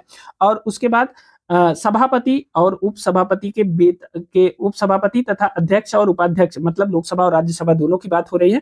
इनके वेतन और भत्तों के संबंध में जो उल्लेख है वह 97 में किया गया है अनुच्छेद। और अनुच्छेद 98 में संसद के सचिवालय का उल्लेख किया गया है, ठीक है। अब कार्य संचालन की बात करते हैं। सदनों के कार्य संचालन अनुच्छेद 99 से 100 के बीच में इसका उल्लेख है। तो 99 सदस्यों द्वारा शपथ या प्रतिज्ञान का उल्लेख किया गया है, इसे ध्यान रखेंगे। अनुच्छेद 99 क्या कहता है? सदस्यों द्वारा शपथ या प्रतिज्ञान का उल्लेख करता है। अब देखिए सदस्यों के शपथ या प्रतिज्ञान से आशय क्या है कि संसद के प्रत्येक सदन का प्रत्येक सदस्य अपना स्थान ग्रहण करने से पहले राष्ट्रपति या जिसके समक्ष उसे निमित्त किया गया है, जो नियुक्त किया गया है, जिसके समक्ष उसे शपथ लेनी है, तो उसके समक्ष वह शपथ लेगा तभी अपना पद ग्रहण करेगा, ठीक है। तो अनुच्छेद 99 में सदस्यों के शपथ और प्रतिज्ञान की चर्चा है। अनुच्छेद 100 की बात करते हैं। अनुच्छेद 100 है सदनों में मतदान, रिक्तियों के होते हुए भी सदनों की कार्य करने की शक्ति और गणपूर्ति। यहां से एक प्रश्न पूछा जाता है, जैसे मान लीजिए किसी टॉपिक पे सदनों में वोटिंग हुई और वोट बराबर हो गया, तो उस समय सदन का जो अध्यक्ष होता है, जो पीठासीन होता है, वो वोट करता है और उसे कहते हैं कास्टिंग वोट। क्या कहते हैं? उसे कहते हैं कास्टिंग वोट। और यह प्रश्न एक बार परीक्षा में पूछा गया है कि कास्टिंग वोट किसे कहते हैं? तो जब मत बराबर हो जाता है, मत बराबर होने की दिशा में सदन के पीठासीन द्वारा जो दिया गया मत होता है उसे कास्टिंग वोट कहते हैं। और कास्टिंग वोट का उल्लेख संविधान के किस अनुच्छेद में है? वह अनुच्छेद है 100। इसे याद रखेंगे, यह प्रश्न पूछ लिया जाता है, कई बार पूछा गया है, ठीक है। अब आ जाते हैं सदस्यों की निरर्थताओं के संबंध में निर्धारित अनुच्छेदों पर। अब देखिए अनुच्छेद 101 क्या है? स्थानों का रिक्त होना। मान लीजिए कोई सदस्य है जिसे दोनों सदनों में चुन लिया गया है, उच्च सदन और निम्न सदन मतलब लोकसभा और राज्यसभा, तो उसे एक सदन की सदस्यता छोड़नी पड़ेगी, ठीक है। दूसरा है सदस्यता के लिए निरर्थताएं। अनुच्छेद 102 में इसका उल्लेख किया गया है। कोई भी व्यक्ति संसद के किसी सदन को चुने जाने के लिए सदस्य बने रहने के लिए होने के लिए निरर्हित होगा, तो इसमें लाभ के पद का उल्लेख किया गया है। कुछ महत्वपूर्ण बिंदुओं की चर्चा की गई है जिसके अंतर्गत इसमें निरर्हित होगा, मतलब यदि वह भारत सरकार के या किसी राज्य की सरकार के अधीन ऐसे पद को छोड़कर जिसको धारण करने वाले का निरर्हित न होना संसद ने विधि द्वारा घोषित किया है, या कोई लाभ का पद धारित करता है, ये सब चीजें अनुच्छेद 102 में इसका उल्लेख है, इसे याद रखेंगे, ठीक है। और यह जो है प्रश्न पूछा जाता है कि सदस्यता के लिए जो निरर्थताएं होती हैं संसद सदस्यता के लिए, उसका उल्लेख किस अनुच्छेद में है, ठीक है। अब इसका निर्धारण कौन करेगा कि कौन सी चीज ऐसी डिस्क्वालिफिकेशन की कौन सी ऐसी चीज है, इसका निर्धारण कौन करेगा? तो इसका उल्लेख किसमें दिया है? वह अनुच्छेद 3 में दिया गया है, ठीक है, किसी की सदस्यता की डिस्क्वालिफिकेशन के लिए, याद रखेंगे। 104 क्या है? अनुच्छेद 104 अनुच्छेद 99 के अधीन शपथ लेने या प्रतिज्ञान करने के पहले या अर्हित न होते हुए या निरर्हित किए जाने पर बैठने और मत देने के लिए शास्ति, ये बहुत इंपॉर्टेंट नहीं है। अनुच्छेद 105 की बात करते हैं। देखिए अनुच्छेद 105 और 6 में संसद और उसके सदस्यों की शक्तियां, विशेषाधिकार के बारे में उल्लेख किया गया है। तो अनुच्छेद 105 में संसद के सदनों की शक्तियां तथा उसके विशेषाधिकार के बारे में बताया गया है। याद रखिएगा, केवल यही पूछ लिया जाता है संसद सदस्यों की शक्तियां और उसके विशेषाधिकार के संबंध में कौन कौन से अनुच्छेद हैं। तो अनुच्छेद 105 है। उसके बाद सदस्यों के वेतन और भत्तों से संबंधित जो अनुच्छेद है वह अनुच्छेद 106 है। इसे याद रखिएगा, ठीक है ना। अब देखिए, अब यहां से कुछ इंपॉर्टेंट अनुच्छेद शुरू होते हैं जो लगातार आपकी परीक्षाओं में पूछे जाते हैं। जैसे एक प्रश्न पूछ लिया जाता है कि सदनों की जो संयुक्त बैठक है उसका उल्लेख किस अनुच्छेद में किया गया है। तो अनुच्छेद 108, कुछ दशाओं में दोनों सदनों की संयुक्त बैठक, इसका उल्लेख किसमें किया गया है, अनुच्छेद 108 में किया गया है। और एक शब्द याद रखिए, एक लाइन याद रखिएगा कि कभी भी संविधान संशोधन के लिए संयुक्त बैठक का आयोजन नहीं किया जाता है। संविधान संशोधन के लिए संयुक्त बैठक का आयोजन नहीं किया जाता है। संयुक्त बैठक का आयोजन नहीं किया जाता। कभी भी संविधान संशोधन के लिए संयुक्त बैठक का आयोजन नहीं किया जाता है। इस लाइन को याद रखेंगे तो यह प्रश्न कभी गलत नहीं करेंगे। अनुच्छेद 108 में सदनों की संयुक्त, दोनों सदनों की संयुक्त बैठक का उल्लेख किया गया है, इसे ध्यान रखेंगे। अनुच्छेद 109, धन विधेयक के बारे में विशेष प्रक्रिया का उल्लेख 109 में किया गया है। लगातार प्रश्न पूछा जाता है, लेकिन अगर आपसे यह प्रश्न पूछ लिया जाए कि धन विधेयक की परिभाषा किस अनुच्छेद में दी गई है, तो अनुच्छेद 110 में धन विधेयक की परिभाषा दी गई है। लगातार प्रश्न यहां से पूछा जाता है। अनुच्छेद 111 बहुत इंपॉर्टेंट है, विधेयकों पर अनुमति देने के संबंध में अनुच्छेद 111 का वर्णन किया, अनुच्छेद 111 में इसका वर्णन किया गया है। यह प्रश्न लगातार पूछा जाता है। देखिए, मान लीजिए कोई विधेयक है, संसद के दोनों सदनों द्वारा उसे पारित कर दिया गया है, उसके बाद वह राष्ट्रपति के पास जाता है। राष्ट्रपति अब इस पर वह घोषित करेगा कि वह उस पर अनुमति देगा कि नहीं देगा। तो इसका उल्लेख किसमें है, अनुच्छेद 111 में विधेयकों पर अनुमति के संबंध में प्रावधान किया गया है, याद रखिएगा। अब देखिए, वित्तीय विषयों के संबंध में जो प्रक्रिया है संविधान में, वह अनुच्छेद 112 से 117 के बीच में है। देखिए, अनुच्छेद 112 बहुत बार यह प्रश्न पूछा गया है, वार्षिक वित्तीय विवरण से संबंधित है। और आप जानते हैं कि जो भारतीय संविधान है उसमें बजट शब्द का उल्लेख नहीं किया गया है, ठीक है ना। बजट शब्द का उल्लेख भारतीय संविधान में नहीं किया गया है, शब्द का उल्लेख नहीं है। तो बजट शब्द के उल्लेख न होने से वहां जो शब्द यूज किया गया है वह वार्षिक वित्तीय विवरण के संबंध में शब्द यूज किया गया है। प्रश्न बहुत बार परीक्षाओं में पूछा गया है। तो अनुच्छेद 112 बजट से संबंधित है या वार्षिक वित्तीय विवरण से संबंधित है, ठीक है। अनुच्छेद 13 की चर्चा करते हैं। अनुच्छेद 113 में संसद में प्राक्कलनों के संबंध में प्रक्रिया है। देखिए, अनुच्छेद 114 इंपॉर्टेंट है, विनियोग विधेयक से संबंधित है और विनियोग विधेयक के संबंध में पूरी चर्चा किसमें की गई है, अनुच्छेद 114 में की गई है, ठीक है। याद रखिएगा, विनियोग विधेयक के बारे में हम डिटेल से आगे चर्चा करेंगे, अभी केवल अनुच्छेदों को जान लीजिए। अनुच्छेद 115 है, अनुपूरक अतिरिक्त या अधिक अनुदान की व्यवस्था करता है। अनुच्छेद 116, बहुत बार यह प्रश्न पूछा गया, अनुच्छेद 116 लेखानुदान, प्रत्यायानुदान और अपवादानुदान के संबंध की चर्चा करता है। और यह सरकार द्वारा जो है विभिन्न प्रकार के अनुदान पारित कराने के लिए इस अनुच्छेद का उपयोग किया जाता है। याद रखिएगा, यह प्रश्न बहुत पूछा गया है, इसके इन शब्दों के बारे में हम डिटेल से बाद में चर्चा करेंगे, ठीक है ना। अब आ जाते हैं अनुच्छेद 117, वित्त विधेयकों के बारे में विशेष उपबंध किसमें किया गया है, अनुच्छेद 117 में। बहुत बार यह प्रश्न परीक्षाओं में पूछा गया है, वित्त विधेयकों के बारे में विशेष उपबंध अनुच्छेद 117 में किया गया है, ठीक है। अब आ जाते हैं अनुच्छेद 118, देखिए साधारण प्रक्रिया के बारे में बात की गई है, अनुच्छेद 118 से 122। अनुच्छेद 118 में कहा गया है प्रक्रिया के नियम। देखिए, अनुच्छेद 118 के 4 में एक उल्लेख किया गया है कि संसद के संयुक्त बैठक की अध्यक्षता कौन करेगा, संयुक्त बैठक की जो अध्यक्षता है वह लोकसभा अध्यक्ष करेगा। यह किसमें कहा गया है, 118(4) में संसद के संयुक्त बैठक की अध्यक्षता कौन करेगा, लोकसभा अध्यक्ष करेगा। संयुक्त बैठक किसके अंतर्गत है, अनुच्छेद 108, अभी हमने आपको बताया था, दोनों सदनों की संयुक्त बैठक अनुच्छेद 108 में, लेकिन इसकी अध्यक्षता 118(4) में लोकसभा अध्यक्ष के द्वारा की जाएगी, इसका उल्लेख किया गया है। अब आ जाते हैं 119, संसद में वित्तीय कार्य संबंधी प्रक्रिया का विधि द्वारा विनियमन। देखिए, ये इंपॉर्टेंट नहीं है। अब देखिए, संसद में प्रयोग की जाने वाली भाषा, इसका उल्लेख किस अनुच्छेद में है, 120। बस यही शब्द याद रखिएगा, संसद में प्रयोग की जाने वाली भाषा किस अनुच्छेद में है, अनुच्छेद 120 में है, याद रखेंगे। एक प्रश्न और पूछा जाता है कि कौन सा अनुच्छेद है जो न्यायालयों पर यह प्रतिबंध स्थापित करता है कि न्यायालय संसद की कार्यवाहियों की जांच नहीं कर सकता, वह अनुच्छेद है 22, इसे याद रखिएगा, ठीक है। यह आपकी परीक्षा के लिए इंपॉर्टेंट है। अब आ जाते हैं अध्याय 3 में राष्ट्रपति की विधायी शक्तियां। आप जानते हैं अनुच्छेद 123 अनुच्छेद 123 संसद के विश्रांति काल में, मतलब जब संसद के सदन न चल रहे हों ऐसे समय में अध्यादेश प्रख्यापित करने की राष्ट्रपति की शक्ति। आप जानते हैं बहुत बार यह प्रश्न पूछा गया है, राष्ट्रपति की अध्यादेश जारी करने की शक्ति किस अनुच्छेद में है? अनुच्छेद 123 में है। ठीक है, याद रखेंगे। अब आ जाते हैं अनुच्छेद 124 की तरफ, यानी संघ की न्यायपालिका की चर्चा करते हैं। 124 से 147 के बीच में इसका उल्लेख किया गया है। कुछ महत्वपूर्ण जो अनुच्छेद हैं उनकी बात कर लेते हैं। देखिए, अनुच्छेद 124 उच्चतम न्यायालय की स्थापना और गठन के संबंध में इसका उल्लेख है, याद रखेंगे। ठीक है, कई बार यह प्रश्न पूछा गया है। उच्चतम न्यायालय के न्यायाधीशों के वेतन के संबंध में अनुच्छेद 125 में चर्चा की गई है। देखिए, एक प्रश्न बहुत बार पूछा गया है, कार्यकारी मुख्य न्यायमूर्ति की नियुक्ति और तदर्थ न्यायाधीशों की नियुक्ति, इसके लिए कौन से अनुच्छेद है?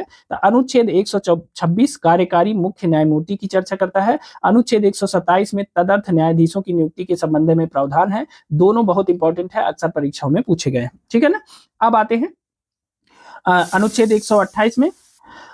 अनुच्छेद 128 उतना इंपॉर्टेंट नहीं है। अनुच्छेद 129 देख लीजिए, उच्चतम न्यायालय का अभिलेख न्यायालय होना। बहुत बार यह प्रश्न पूछा गया है। उच्चतम न्यायालय का अभिलेख न्यायालय किस अनुच्छेद में है? अनुच्छेद 129 में है। ठीक है, तो इसे याद रखेंगे। उच्चतम न्यायालय की आरंभिक अधिकारिता का उल्लेख किस अनुच्छेद में किया गया है? अनुच्छेद 31 में। मूल, परामर्शी आदि जो अधिकार है उच्चतम न्यायालय के, कि कौन मूल अधिकारिता के अंतर्गत आता है, कौन परामर्शी अधिकारिता के अंतर्गत आता है, वह अनुच्छेद 131 में उसका उल्लेख किया गया है। कई बार यह प्रश्न पूछा गया है। ठीक है ना। अब देखिए, यहां से आगे चलते हैं और जो इंपॉर्टेंट है केवल उन्हीं की चर्चा हम लोग करेंगे। उच्चतम न्यायालय द्वारा न्यायिक पुनर्विलोकन की शक्ति किस अनुच्छेद में है? अनुच्छेद 137 में है। बहुत बार यह प्रश्न पूछा गया है। देखिए, हमने अभी आपको बताया 129 में उच्चतम न्यायालय अभिलेख न्यायालय घोषित किया गया है और अनुच्छेद 137 में निर्णयों या आदेशों का उच्चतम न्यायालय द्वारा पुनर्विलोकन का जो प्रावधान है वह अनुच्छेद 137 में किया गया है। इस बात को ध्यान रखिएगा। कुछ रिट निकालने की जो उच्चतम न्यायालय की शक्ति है वह किस अनुच्छेद में आती है? 139 में आती है। इसे भी याद रखेंगे। ठीक है ना। और अनुच्छेद 141 वर्तमान में बहुत चर्चा में रहा है। उच्चतम न्यायालय द्वारा घोषित विधि का सभी न्यायालयों पर आबद्धकर होना। कई बार यह प्रश्न पूछा गया है कि उच्चतम न्यायालय जो विधि घोषित करती है उसे सभी न्यायालयों को मानना पड़ता है। अनुच्छेद 141 में इसका उल्लेख है, इसे याद रखेंगे। ठीक है ना। और अनुच्छेद 142 भी है। उच्चतम न्यायालय की डिक्रियों और आदेशों का प्रवर्तन और प्रकटीकरण के बारे में उपबंध जो है वह अनुच्छेद 142 में किया गया है। एक बहुत इंपॉर्टेंट अनुच्छेद है, लगातार प्रश्न परीक्षाओं में पूछा गया है। किस अनुच्छेद के तहत उच्चतम न्यायालय से परामर्श करने की राष्ट्रपति की शक्ति है? मतलब राष्ट्रपति जो है किस अनुच्छेद के तहत उच्चतम न्यायालय से परामर्श लेते हैं? तो अनुच्छेद 143 है और केवल राष्ट्रपति को यह अधिकार है कि वह उच्चतम न्यायालय से परामर्श ले सकते हैं। ठीक है, इस बात को भी ध्यान रखेंगे। अब देखिए, आगे चलते हैं। जो इंपॉर्टेंट अनुच्छेद है अध्याय 5 में चलते हैं। भारत के नियंत्रक और महालेखा परीक्षक की चर्चा करते हैं। अनुच्छेद 148 से 151 तक इसके लिए निर्धारित है और यहाँ से प्रश्न हर बार परीक्षाओं में पूछा गया है। देखिए, अनुच्छेद 148 भारत का नियंत्रक महालेखा परीक्षक के संबंध में चर्चा करता है। बहुत इंपॉर्टेंट है, हर बार परीक्षा में पूछा जाता है। अनुच्छेद 148 का संबंध किससे है? भारत के नियंत्रक महालेखा परीक्षक से। अनुच्छेद 149 नियंत्रक महालेखा परीक्षक के कर्तव्य और उसकी शक्तियों की चर्चा करता है और अनुच्छेद 150 संघ के और राज्यों के लेखाओं के प्रारूप के बारे में चर्चा करता है। बाकी चीजें आप याद रखिएगा। दो अनुच्छेद 148 और 149 जरूर याद रखेंगे। ठीक है, अब इनके बारे में हम डिटेल से आपको पढ़ाएंगे भी, जो इंपॉर्टेंट टॉपिक है। अभी आप अनुच्छेद देख लीजिए। अध्याय 6 में चलते हैं, राज्यों के बारे में देख लेते हैं। अनुच्छेद 152 से 237 तक राज्यों के बारे में उल्लेख किया गया है। तो देखिए, इसमें राज्यों के राज्यपाल की नियुक्ति, मतलब किसी राज्य में एक राज्यपाल होगा, राज्यों में एक राज्यपाल होगा, इसका उल्लेख किस अनुच्छेद में है? अनुच्छेद 153 में इसकी चर्चा की गई है, इसे याद रखिएगा। राज्यपाल राज्य की कार्यपालिका शक्ति का प्रधान होगा, किस अनुच्छेद में है? अनुच्छेद 154 में। राज्यपाल की नियुक्ति से संबंधित प्रावधान अनुच्छेद 55 में दिया गया है। राज्यपाल की पदावधि अनुच्छेद 156 में और राज्यपाल नियुक्त होने के लिए अर्हताएं अनुच्छेद 157 में। ये सभी अनुच्छेद लगातार प्रश्न परीक्षाओं में पूछे गए हैं। ठीक है, याद रखिएगा। राज्यपाल पद के लिए जो शर्तें हैं वो किसमें है? वह अनुच्छेद 158 में है। लेकिन राज्यपाल द्वारा शपथ या प्रतिज्ञान की जो बात की गई है अनुच्छेद 159 में है। प्रश्न पूछा गया है, लगातार परीक्षाओं में पूछा जाता है। ठीक है, कुछ आकस्मिकताओं में राज्यपाल के कृत्यों का निर्वहन, देखिए, क्षमा आदि की और कुछ मामलों में दंडादेश के निलंबन, परिहार और लघुकरण की जो राज्यपाल की शक्ति है, मतलब राज्यपाल की क्षमादान की शक्ति का उल्लेख किस अनुच्छेद में है? वह अनुच्छेद 161 में दिया गया है। इस बात को याद रखेंगे।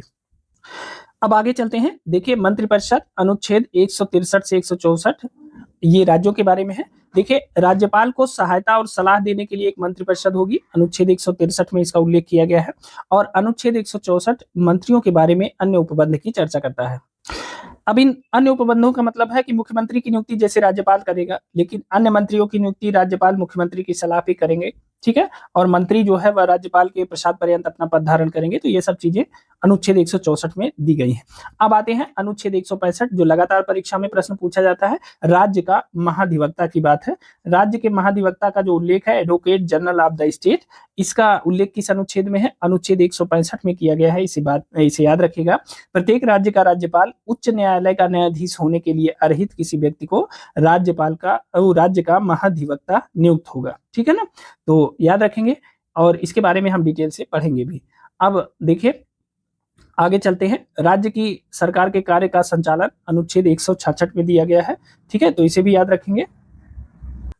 जिस प्रकार से केंद्र सरकार द्वारा किया गया कोई भी कार्य राष्ट्रपति के नाम से माना जाता है, उसी तरह राज्य सरकार के द्वारा किया गया कोई भी कार्य राज्यपाल के नाम से किया माना जाता है। इस बात को ध्यान रखा जाएगा, ठीक है ना। अनुच्छेद 167 की बात करते हैं। राज्यपाल को जानकारी देने आदि के संबंध में मुख्यमंत्री के कर्तव्य की बात है। भाई, कोई निर्णय लिए हैं, कुछ करने वाले हैं, तो राज्यपाल को बताना पड़ता है, ठीक है। तो याद रखेंगे। अब आ जाते हैं राज्य विधानमंडल के संबंध में, अनुच्छेद 168 से 212। आप देखिए, इसमें से 2-3 अनुच्छेद बहुत इंपॉर्टेंट है, जो लगातार प्रश्न परीक्षाओं में पूछे गए हैं। राज्यों के विधानमंडलों के गठन के संबंध में अनुच्छेद 168 है। राज्यों में विधान परिषदों का उत्साधन या सृजन, बहुत बार यह प्रश्न परीक्षाओं में पूछा गया है, अनुच्छेद 169 में है। वर्तमान में अनुच्छेद 170 से कई प्रश्न आ चुके हैं। विधानसभाओं की संरचना का उल्लेख करता है। और अनुच्छेद 171 विधान परिषदों की संरचना का उल्लेख करता है। इसे भी ध्यान रखिएगा, कई बार यह प्रश्न पूछा गया है। अनुच्छेद 74 राज्य के विधानमंडल के सत्र, सत्रावसान और विघटन की बात करता है, जिसमें राज्यपाल का उल्लेख किया गया है। तो इसे भी याद रखिएगा, ठीक है। सदन या सदनों में अभिभाषण का और उनको संदेश भेजने का जो राज्यपाल का अधिकार है, अनुच्छेद 175 का है। राज्यपाल का विशेष अभिभाषण का उल्लेख अनुच्छेद 176 में किया गया है, ठीक है। याद रखेंगे। अब आगे चलते हैं। अनुच्छेद 178 विधानसभा का अध्यक्ष और उपाध्यक्ष की चर्चा करते हैं। और ये जो अनुच्छेद हैं, यह इन्हीं से विधान परिषद के सभापति और उपसभापति की चर्चा अनुच्छेद 182 में की गई है। तो ये सारे अनुच्छेद आप सरसरी निगाह से देख सकते हैं, कोई दिक्कत नहीं है, ठीक है। इसमें से जो भी अनुच्छेद हैं जो बहुत इंपॉर्टेंट है, उसकी चर्चा हम कर लेंगे आपके साथ। अब आते हैं, देखिए, सदस्यों की निर्भरताओं के संबंध में ये सारी चीजें वैसे ही हैं, आप इसको पढ़ लीजिएगा मोटा मोटी। जो इंपॉर्टेंट अनुच्छेद है, जहां से अक्सर प्रश्न पूछे गए हैं, उनकी चर्चा हम आपसे कर ले रहे हैं, ठीक है। उन उसके जो विषय है, ठीक है। अब आगे चलते हैं। देखिए, राज्यपाल की विधायी शक्ति के बारे में देख लेते हैं। एक प्रश्न पूछा जाता है, राज्यपाल की अध्यादेश जारी करने की शक्ति किस अनुच्छेद में दी गई है? तो अनुच्छेद 213 में राज्यपाल अध्यादेश जारी कर सकता है। अनुच्छेद 123 में राष्ट्रपति अध्यादेश जारी करता है और 213 में राज्यपाल अध्यादेश जारी कर सकता है। इस बात को याद रखेंगे। अब देखिए, आगे चलते हैं। राज्यों के उच्च न्यायालय के संबंध में जो अनुच्छेद है, अनुच्छेद 214 से 232 तक दिए गए हैं। इसमें अनुच्छेद 214 राज्यों के लिए उच्च न्यायालय का प्रावधान करता है। लेकिन एक प्रश्न बहुत बार परीक्षाओं में पूछा गया है कि उच्च न्यायालय अभिलेख न्यायालय है, किस अनुच्छेद में इसका उल्लेख है? तो अनुच्छेद 215 में है, ठीक है। जबकि अनुच्छेद 216 उच्च न्यायालयों के गठन के संबंध में प्रावधान करता है, इसे याद रखेंगे। अनुच्छेद 217 भी परीक्षाओं में पूछा गया है, उच्च न्यायालय के न्यायाधीश की नियुक्ति और उसके पद की शर्तों के संबंध में है, ठीक है ना। तो इसे भी याद रखेंगे। उच्च न्यायालय के न्यायाधीशों द्वारा शपथ या प्रतिज्ञान का जो उल्लेख किया गया है, वह अनुच्छेद 219 में किया गया है, इसे भी ध्यान रखेंगे, ठीक है ना। अब एक प्रश्न अभी हाल ही में पूछा गया था कि किसी न्यायाधीश का एक न्यायालय से दूसरे न्यायालय में अंतरण किस अनुच्छेद के अंतर्गत आता है? तो किसी न्यायाधीश का एक उच्च न्यायालय से दूसरे उच्च न्यायालय में जो ट्रांसफर होता है, वह अनुच्छेद 222 के अंतर्गत समाहित होता है, इसे याद रखिएगा। अब देखिए, यहां से 2 प्रश्न और आपकी परीक्षाओं में पूछे जाते हैं। एक, अनुच्छेद 223 उच्च न्यायालयों में कार्यकारी मुख्य न्यायमूर्ति की नियुक्ति पूछा गया है, कई बार प्रश्न। अनुच्छेद 223 में इसका उल्लेख है। और अनुच्छेद 224 में आइए, अपर और कार्यकारी न्यायाधीशों की जो नियुक्ति का उल्लेख है, अनुच्छेद 224 में है, बहुत इंपॉर्टेंट है, इसे याद रखिएगा, ठीक है ना। और उसके बाद आगे चलते हैं। अनुच्छेद 226 लगातार आपकी परीक्षाओं में प्रश्न पूछा गया है। कुछ रीट निकालने की जो उच्चतम न्यायालय की शक्ति है, उस उच्च न्यायालय की उसका उल्लेख किस अनुच्छेद में दिया गया है, वह भी जो है अनुच्छेद 226 में दिया गया है, जिसमें वो 5 प्रकार की रीटें हैं, बंदी, प्रत्यक्षीकरण, प्रतिषेध और ये सब चीजें किसमें दिया गया है, अनुच्छेद 226 में लगातार प्रश्न पूछा गया है। और सभी जो न्यायालय है उनकी अधीक्षण की जो शक्ति है, जो अधीनस्थ न्यायालय है उनकी अधीक्षण की उच्च न्यायालय की शक्ति का उल्लेख अनुच्छेद 227 में किया गया है, इसे याद रखिएगा। कुछ ऐसे मामले हैं जो निचले लेवल पे नहीं सॉल्व हो पाते हैं, उन्हें उच्च न्यायालय को स्थानांतरित किया जाता है किस अनुच्छेद के अंतर्गत, अनुच्छेद 228 के अंतर्गत उसे कुछ मामलों का उच्च न्यायालय को अंतरण किया जाता है, इसे भी ध्यान रखेंगे। और एक बार एक प्रश्न पूछा गया था कि उच्च न्यायालयों की अधिकारिता का संघ राज्य क्षेत्रों पर विस्तार किस अनुच्छेद के अंतर्गत किया जाता है, तो अनुच्छेद 230 में इसका उल्लेख किया गया है। और किस अनुच्छेद में यह उल्लेख किया गया है कि दो या अधिक उच्च न्यायालयों के लिए, दो या अधिक राज्यों के लिए एक ही उच्च न्यायालय होगा, इसका उल्लेख अनुच्छेद 231 में किया गया है। बहुत इंपॉर्टेंट है, इसे याद रखिएगा। एक बार एक प्रश्न पूछा गया था, किस अनुच्छेद के अंतर्गत जिला न्यायाधीशों की नियुक्ति की जाती है, या जिला न्यायाधीश शब्द का जो उल्लेख है वह किस अनुच्छेद में किया गया है, तो वह अनुच्छेद है 233। बहुत इंपॉर्टेंट है, याद रखिएगा, जिला न्यायाधीशों की नियुक्ति के संबंध में। ठीक है, और आगे चलते हैं, आगे देखते हैं, भाग 7 में चलते हैं। संविधान के भाग 7 पहली अनुसूची के भाग 6 के राज्य, भाग 8 संघ राज्य क्षेत्र, अनुच्छेद 239 252 की बात करते हैं। देखिए, संघ राज्य क्षेत्रों का जो प्रशासन है उसके बारे में उल्लेख मिलता है अनुच्छेद 239। संघ राज्य क्षेत्रों के प्रशासन की चर्चा इसमें की गई है। और अनुच्छेद 239 का कुछ संघ राज्य क्षेत्रों के लिए स्थानीय विधानमंडलों या मंत्रिपरिषदों या दोनों का सृजन, तो संघ राज्य क्षेत्रों के लिए विधानमंडलों, मंत्रिपरिषदों के सृजन के संबंध में जो उल्लेख है अनुच्छेद 239 क में किया गया है। बहुत बार यह प्रश्न पूछा गया है। एक प्रश्न और यहाँ से बहुत बार पूछा गया है, वह संघ राज्य क्षेत्रों के लिए उच्च न्यायालय का जो प्रावधान है वह किस अनुच्छेद में किया गया है, नोट कर लीजिएगा, बहुत इंपॉर्टेंट है। संघ राज्य क्षेत्रों के लिए उच्च न्यायालय का जो प्रावधान है वह अनुच्छेद 241 में किया गया है। ठीक है, याद रखेंगे। अब आते हैं अगले भाग की तरफ। संविधान का कौन सा भाग पंचायतों से संबंधित है, तो संविधान का भाग 9 किससे संबंधित है, पंचायतों के संबंधित है। और इसके लिए अनुच्छेद 243 से लेकर के 243 आड़ा तक इसमें समाहित है, इसे याद रखिएगा। ठीक है ना। अब देखिए, 243 से लेकर के 243 आड़ा तक मैं इसको तेजी से पढ़ते हुए चलता हूं, आप देखते चलिएगा, आप इन्हें नोट कर लीजिएगा। 243 में इसकी परिभाषाएं हैं। 243 क में ग्राम सभा है, 243 ख में पंचायतों का गठन है, 243 ग पंचायतों की संरचना, 243 ग स्थानों के आरक्षण के संबंध में है, 243 अंगा पंचायतों की अवधि के संबंध में है। बहुत बार यह प्रश्न पूछा गया है कि पंचायतों की अवधि का उल्लेख 243 अंगा में दिया गया है। अब देखिए, 200 सदस्यता के लिए निर्धारताएं 243 एफ, 243 जी पंचायतों की शक्तियां, प्राधिकार और उत्तरदायित्व का उल्लेख करता है। पंचायतों द्वारा कर अधिरोपित करने की शक्तियां और उसका उनकी निधियां, इसका उल्लेख किसमें किया गया है, 243 एच में किया गया है, इसे याद रखिएगा। ठीक है ना, 243 एच में। और वित्तीय स्थिति के पुनर्विलोकन के लिए जो वित्त आयोग है, कई बार प्रश्न पूछा गया है पंचायतों के लिए, तो 243 आई वित्तीय स्थिति से संबंधित है, इसे याद रखिएगा। ठीक है, पंचायतों की, तो कई बार यह प्रश्न पूछा गया है। और 243 जे पंचायतों के लेखा परीक्षा से संबंधित है, 243 के पंचायतों के लिए निर्वाचन से संबंधित है, और 243 याल संघ राज्य क्षेत्रों को लागू होता है, और अंगा, ये सब चीजें आप याद रखेंगे। ठीक है, अब आगे चलते हैं। भाग 9 का में देख लेते हैं। संविधान का भाग 9 किसका उल्लेख करता है, भाग 9 का किससे संबंधित है, तो नगर पालिकाओं से संबंधित है। नगर पालिकाएं संविधान के भाग 9 का में उल्लिखित है। बहुत बार यह प्रश्न पूछा गया है। अनुच्छेद 243 तय से लेकर 243 एच है, यानी 243 पी से लेकर के और 243 जेड जी तक, 243 जेड जी तक किसका उल्लेख है, नगर पालिकाओं का उल्लेख है। और इसके बारे में आप इसको ध्यान से पढ़ लीजिएगा, इंपॉर्टेंट है, लगातार प्रश्न परीक्षाओं में पूछा गया है। भाग 9 का किससे संबंधित है, नगर पालिकाओं से संबंधित है, और 243 पी से 243 जेड जी तक इसका उल्लेख किया गया है। ठीक है, ये सारे अनुच्छेदों को आप देख लीजिएगा ध्यान से। यहाँ से प्रश्न पूछे जाते हैं, हालांकि कम ही प्रश्न पूछे जाते हैं, लेकिन फिर भी इंपॉर्टेंट है, आपको याद रखना चाहिए। ठीक, एक अनुच्छेद का उल्लेख मैं करना चाहूंगा, क्योंकि यहां से प्रश्न पूछा गया है कई बार। 243 यह है, या इसे कहते हैं 243 ZD। ठीक है, 243 ZD यह जिला योजना के लिए समिति के निर्माण की बात करता है। प्रत्येक राज्य में जिला स्तर पर जिले में पंचायतों और नगर पालिकाओं द्वारा तैयार की गई योजनाओं का समेकन करने और संपूर्ण जिले के लिए एक विकास योजना का प्रारूप तैयार करने के लिए एक जिला योजना समिति के गठन करने का प्रावधान किसमें दिया गया है? अनुच्छेद 243 ZD में दिया गया है। यह इंपॉर्टेंट है, याद रखिएगा। बाकी चीजें आप याद रख लेंगे, तैयार कर लेंगे तो सही रहेगा। ठीक है, भाग 9 है किससे संबंधित है? सहकारी सोसाइटियों के संबंध में संबंधित है। अनुच्छेद 243 यह जैसे 243 यह न तक ये सब चीजें दी गई हैं, आप इसे याद कर लीजिएगा। ठीक है, यहां से प्रश्न पूछा जा सकता है।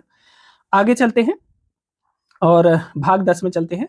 संविधान का भाग 10 अनुसूचित और जनजाति क्षेत्रों के प्रशासन के संबंध में है। अनुच्छेद 244 और 244 का इससे संबंधित है। अनुच्छेद 244 में अनुसूचित क्षेत्रों, जनजाति क्षेत्रों के प्रशासन के संबंध में दिया गया है और 244 का असम के कुछ जनजाति क्षेत्रों को समाविष्ट करने वाला स्वायत्त स्वशासी राज्य बनाने और उसके लिए विधानमंडल इसकी बात करता है। ठीक है, आगे चलते हैं भाग 11। अब देखिए, भारतीय संविधान के भाग 11 के संबंध में लगातार प्रश्न परीक्षाओं में पूछा जाता है। एक प्रश्न पूछा जाता है कि भारतीय संविधान के भाग 11 में किस अध्याय में संघ और राज्यों के बीच विधायी संबंध है और किस अध्याय में संघ और राज्यों के बीच प्रशासनिक संबंध है? तो देखिए, यहाँ याद रखिएगा, संघ और राज्यों के बीच जो विधायी संबंध है उसका उल्लेख संविधान के भाग 11 के अध्याय 1 में किया गया है और संविधान के भाग 11 के अध्याय 2 में प्रशासनिक संबंध का उल्लेख किया गया है। इस बात को ध्यान रखेंगे। अब देखिए, यहाँ से सारे अनुच्छेद इंपॉर्टेंट हैं जो अक्सर परीक्षाओं में पूछे जाते हैं। मैं उनकी चर्चा करता चलूंगा, आप उन्हें नोट करते हुए चलेंगे।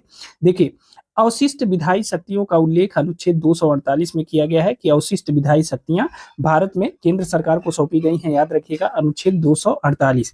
अनुच्छेद 249 अभी हाल ही में परीक्षा में पूछा गया है कि अनुच्छेद 249 का संबंध राज्य सूची के विषय के संबंध में राष्ट्रीय हित में विधि बनाने की जो संसद की शक्ति है उसका उल्लेख अनुच्छेद 249 में किया गया है। लगातार प्रश्न परीक्षाओं में पूछा जाता है और इसमें देखिए, अभी जो प्रश्न यूपी पीसीएस की परीक्षा में पूछा गया था उसमें थोड़ा सा उसने परिवर्तन किया था कथन में कि केवल जो है 2/3 बहुमत से, उसने यह नहीं कहा उपस्थित एवं मतदान देने वाले 2/3 सदस्यों के बहुमत से इसका निर्माण किया जाता है।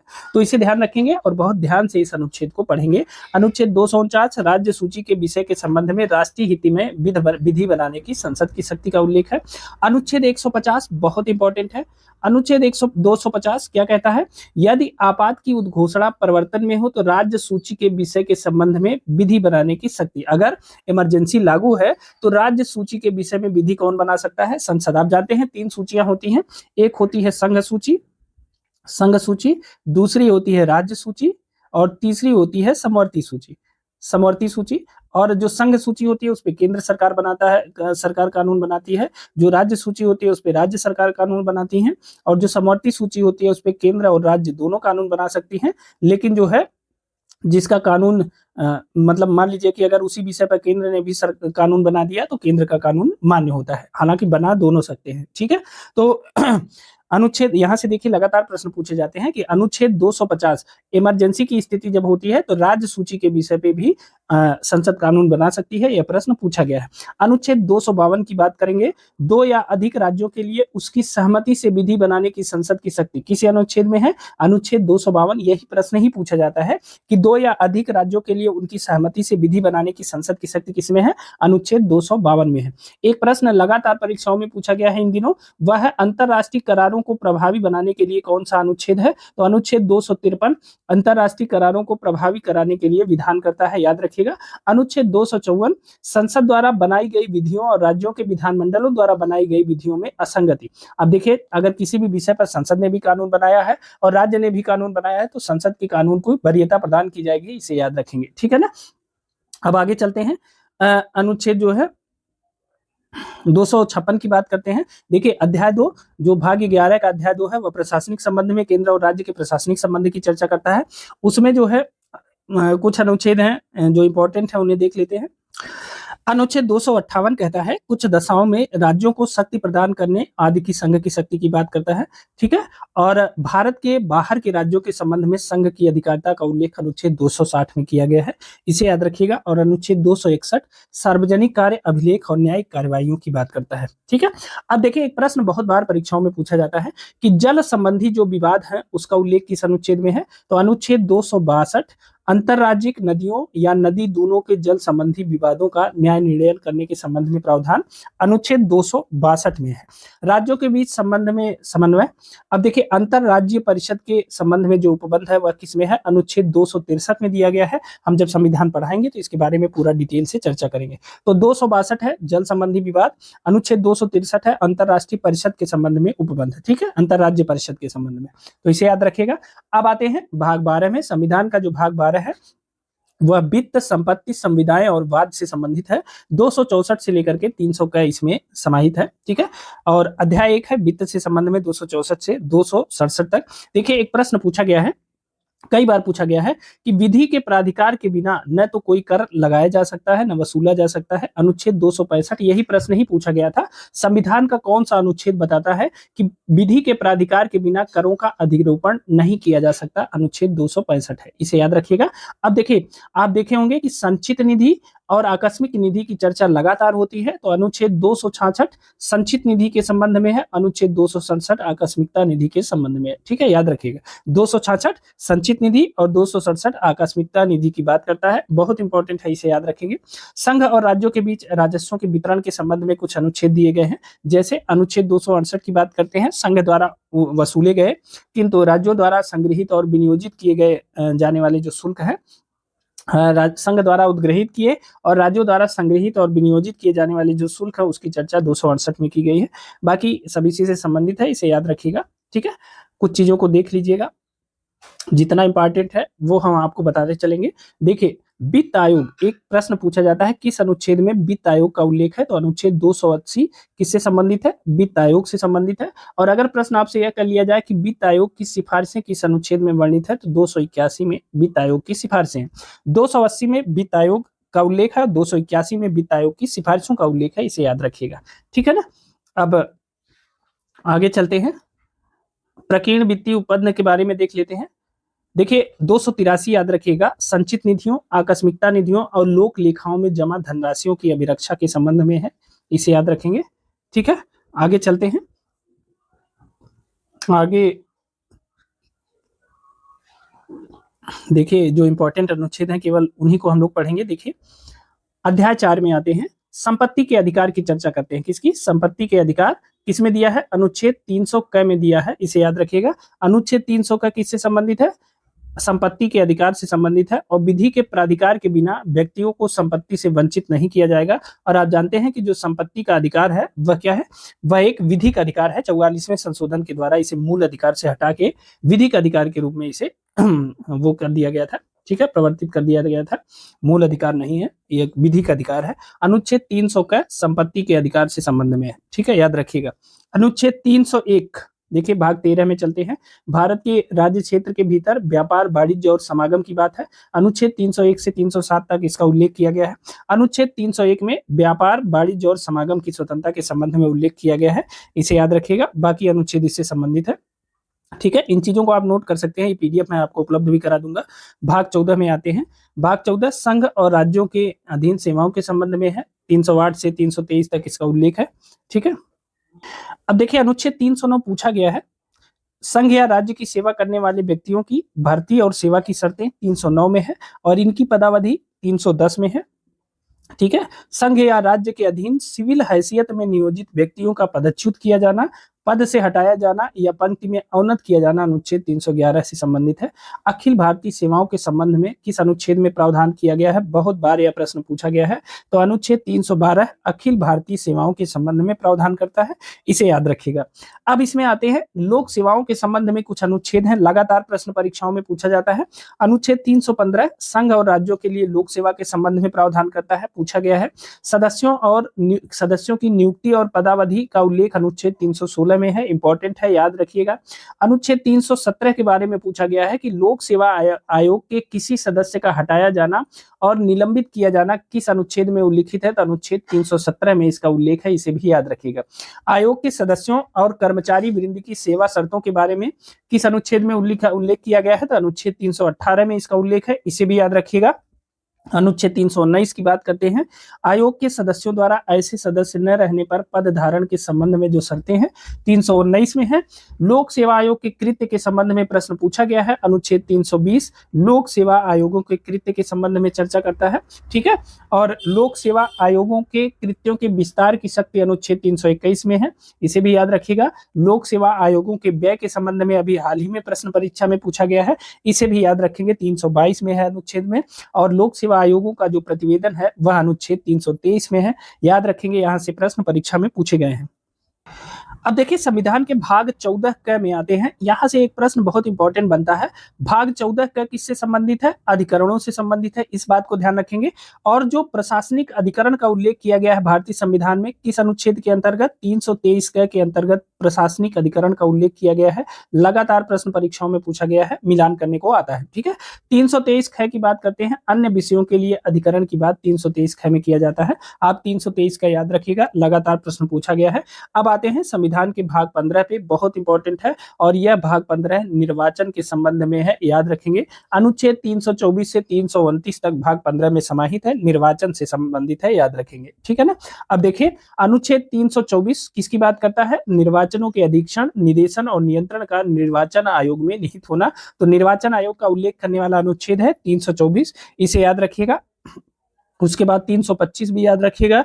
326 देखिए यह प्रश्न पूछा गया है कि किस अनुच्छेद में उल्लेख है कि राज्यों की विधानसभाओं के लिए निर्वाचनों का वयस्क मताधिकार के आधार पर होना। लोकसभा और राज्यों की जो विधानसभा है उसके लिए जो निर्वाचन होगा वह वयस्क मताधिकार के आधार पर होगा, किस अनुच्छेद में है, तो अनुच्छेद 326 में इसका उल्लेख किया गया है, याद रखिएगा। अब देखिए यहां से एक प्रश्न और बहुत इंपॉर्टेंट बनता है कि जो निर्वाचन संबंधी मामले हैं उसमें न्यायालयों के हस्तक्षेप का वर्जन यह किसमें आता है, अनुच्छेद 329। जो निर्वाचन संबंधी मामले हैं उसमें न्यायालय हस्तक्षेप नहीं करती है, तो ये 3 अनुच्छेद तो जरूर याद रखिएगा, 324, 326 और 329 और बाकी सब चीजें अगर आप याद रख लेते हैं तो बहुत अच्छा है, ठीक है। अब आते हैं संविधान के भाग 16 की तरफ। भाग 16 कुछ वर्गों में विशेष उपबंध के संबंध में बताता है, अनुच्छेद 330 से 342 तक इसमें समाहित है।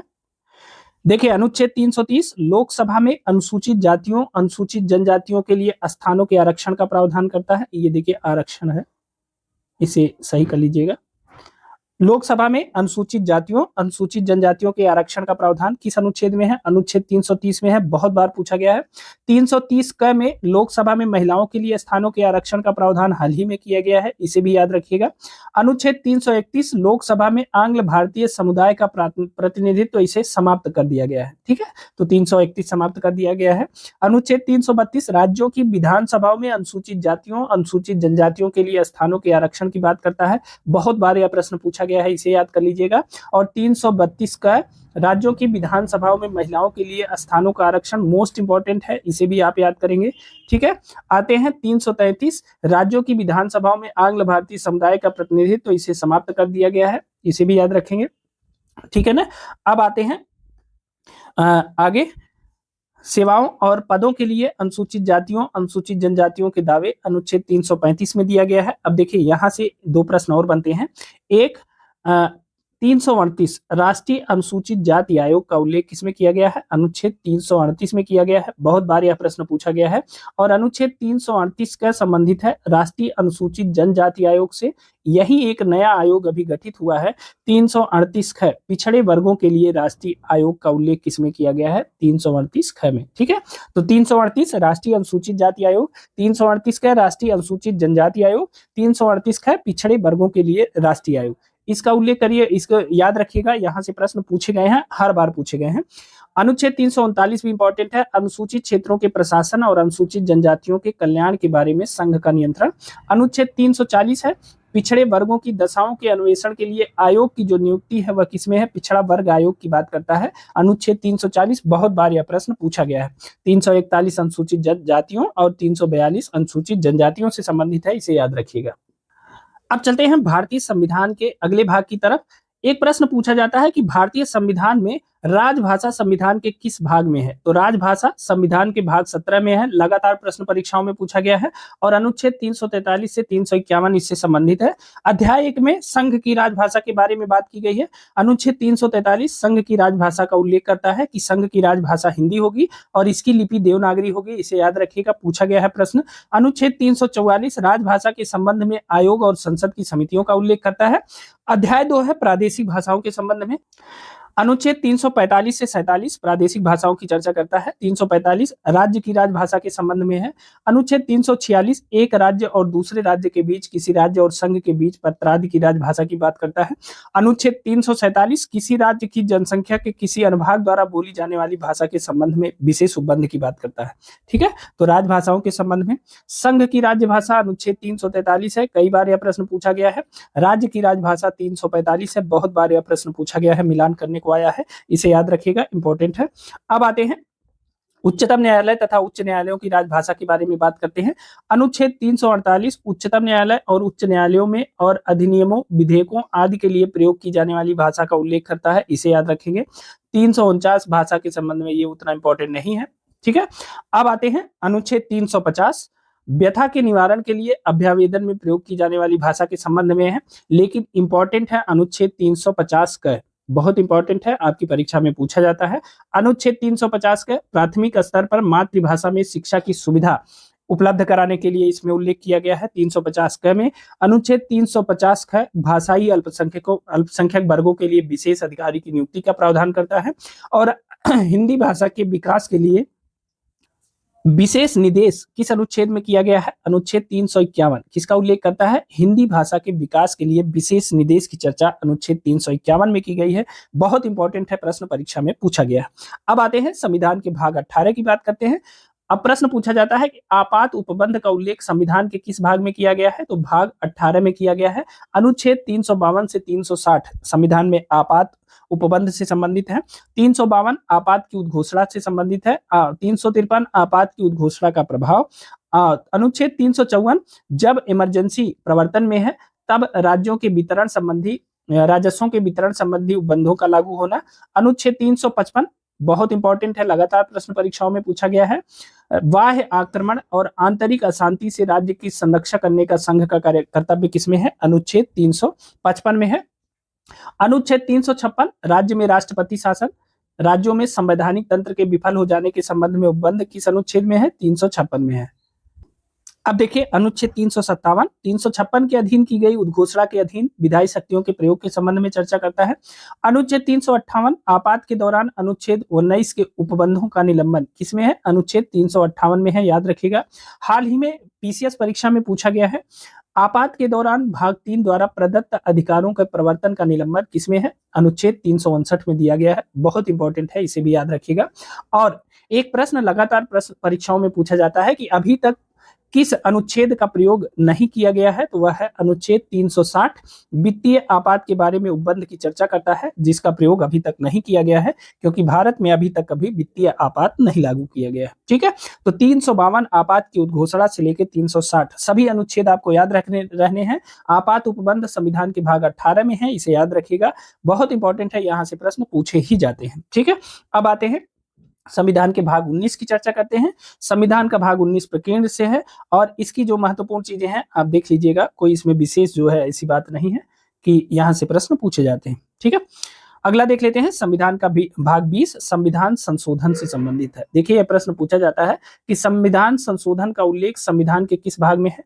तो संविधान संशोधन का जो उल्लेख है वह संविधान के भाग 20 में है और अनुच्छेद 368 संविधान के संशोधन से है, बहुत इंपॉर्टेंट है। अनुच्छेद 368 किससे संबंधित है? संविधान के संशोधन से संबंधित है, याद रखिएगा, बहुत इंपॉर्टेंट है। अब आते हैं संविधान का भाग 21 अस्थायी संक्रमणकालीन और विशेष उपबंध अनुच्छेद 369 से 392 से कुछ राज्यों के बारे में विशेष उपबंध की चर्चा की गई है। ठीक है, और जैसे एक प्रश्न पूछा गया है कि राज्य सूची के कुछ विषयों के संबंध में विधि बनाने की संसद की इस प्रकार की अस्थायी शक्ति मानो वो समवर्ती सूची के विषय हो, किस अनुच्छेद में है? अनुच्छेद 369 में। ये पूरा स्टेटमेंट देखिए, ये प्रश्न पूछा गया है, इसे याद रखिएगा, ठीक है। अब देखिए अनुच्छेद 370 जम्मू कश्मीर राज्य के संबंध में अस्थायी उपबंध। अब तो जम्मू कश्मीर पूरी तरह से केंद्र शासित प्रदेश के रूप में कन्वर्ट हो गया है। अनुच्छेद 371 महाराष्ट्र और गुजरात राज्यों के बारे में विशेष उपबंध की चर्चा करता है। लगातार प्रश्न पूछे जाते हैं।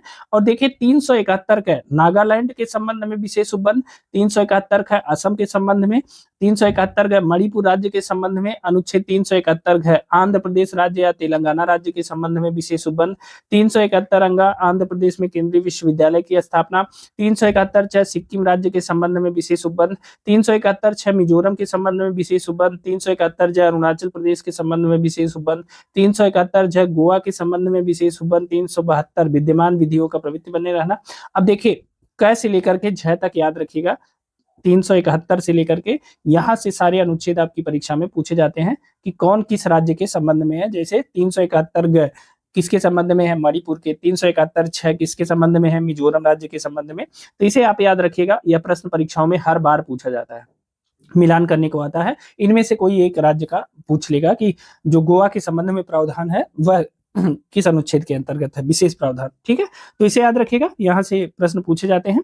अब देखिए विधियों का अनुकूलन करने की राष्ट्रपति, देखिए निवारक निरोध के में रखे गए व्यक्तियों के संबंध में कुछ दशाओं में आदेश करने की राष्ट्रपति की शक्ति है 373 में। तो इसे याद रखिएगा। बाकी जो अनुच्छेद हैं उन्हें एक बार ध्यान से देख लीजिएगा, यहाँ से प्रश्न पूछे नहीं जाते हैं। और भाग 22 संविधान का भाग 22 आखिरी भाग है। आप जानते हैं कि संविधान में हमारे 22 भाग हैं। वह संक्षिप्त नाम, प्रारंभ, हिंदी में प्राधिकृत पाठ और निरसन अनुच्छेद 393 से 95 तक इसमें समाहित है, ठीक है ना। और हिंदी पाठ भाषा में प्राधिकृत पाठ जो है संविधान का, वह किस अनुच्छेद में उल्लिखित है? 394 का, याद रखिएगा, इंपॉर्टेंट है। यह भी पूछा गया है कि भारतीय संविधान का हिंदी भाषा में प्राधिकृत पाठ भी लागू होगा, जारी किया जाएगा, किस अनुच्छेद में इसका उल्लेख है? 394 का में इसका उल्लेख है, इसे ध्यान रखिएगा, ठीक है। अब यहाँ से अभी तक जितने प्रश्न पूछे गए हैं वह भी हमने इसमें दिया है, लेकिन इसको हम बाद में सॉल्व कराएंगे। अभी सिर्फ अनुच्छेदों की बात करेंगे, ठीक है। तो इसे दोहरा लीजिएगा, बाद में हम प्रश्नों को सॉल्व करेंगे। दोस्तों ये वीडियो आपको कैसी लगी हमें कमेंट करके जरूर बताइएगा। साथ ही इस वीडियो को अपने दोस्तों मित्रों के साथ शेयर करना बिल्कुल न भूलिएगा। हाँ, इसकी पीडीएफ आपको बहुत जल्दी उपलब्ध हो जाएगी। हम प्रश्नों को भी जब पढ़ा देंगे तो पूरी कंप्लीट पीडीएफ आपको एक साथ उपलब्ध करा देंगे। तो अभी के लिए दोस्तों इतना ही, मिलते हैं अगली वीडियो में। तब तक के लिए स्वस्थ रहिए, मस्त रहिए, अपना और अपनों का ख्याल रखिए, मेहनत से पढ़ाई करते रहिए। बहुत बहुत धन्यवाद।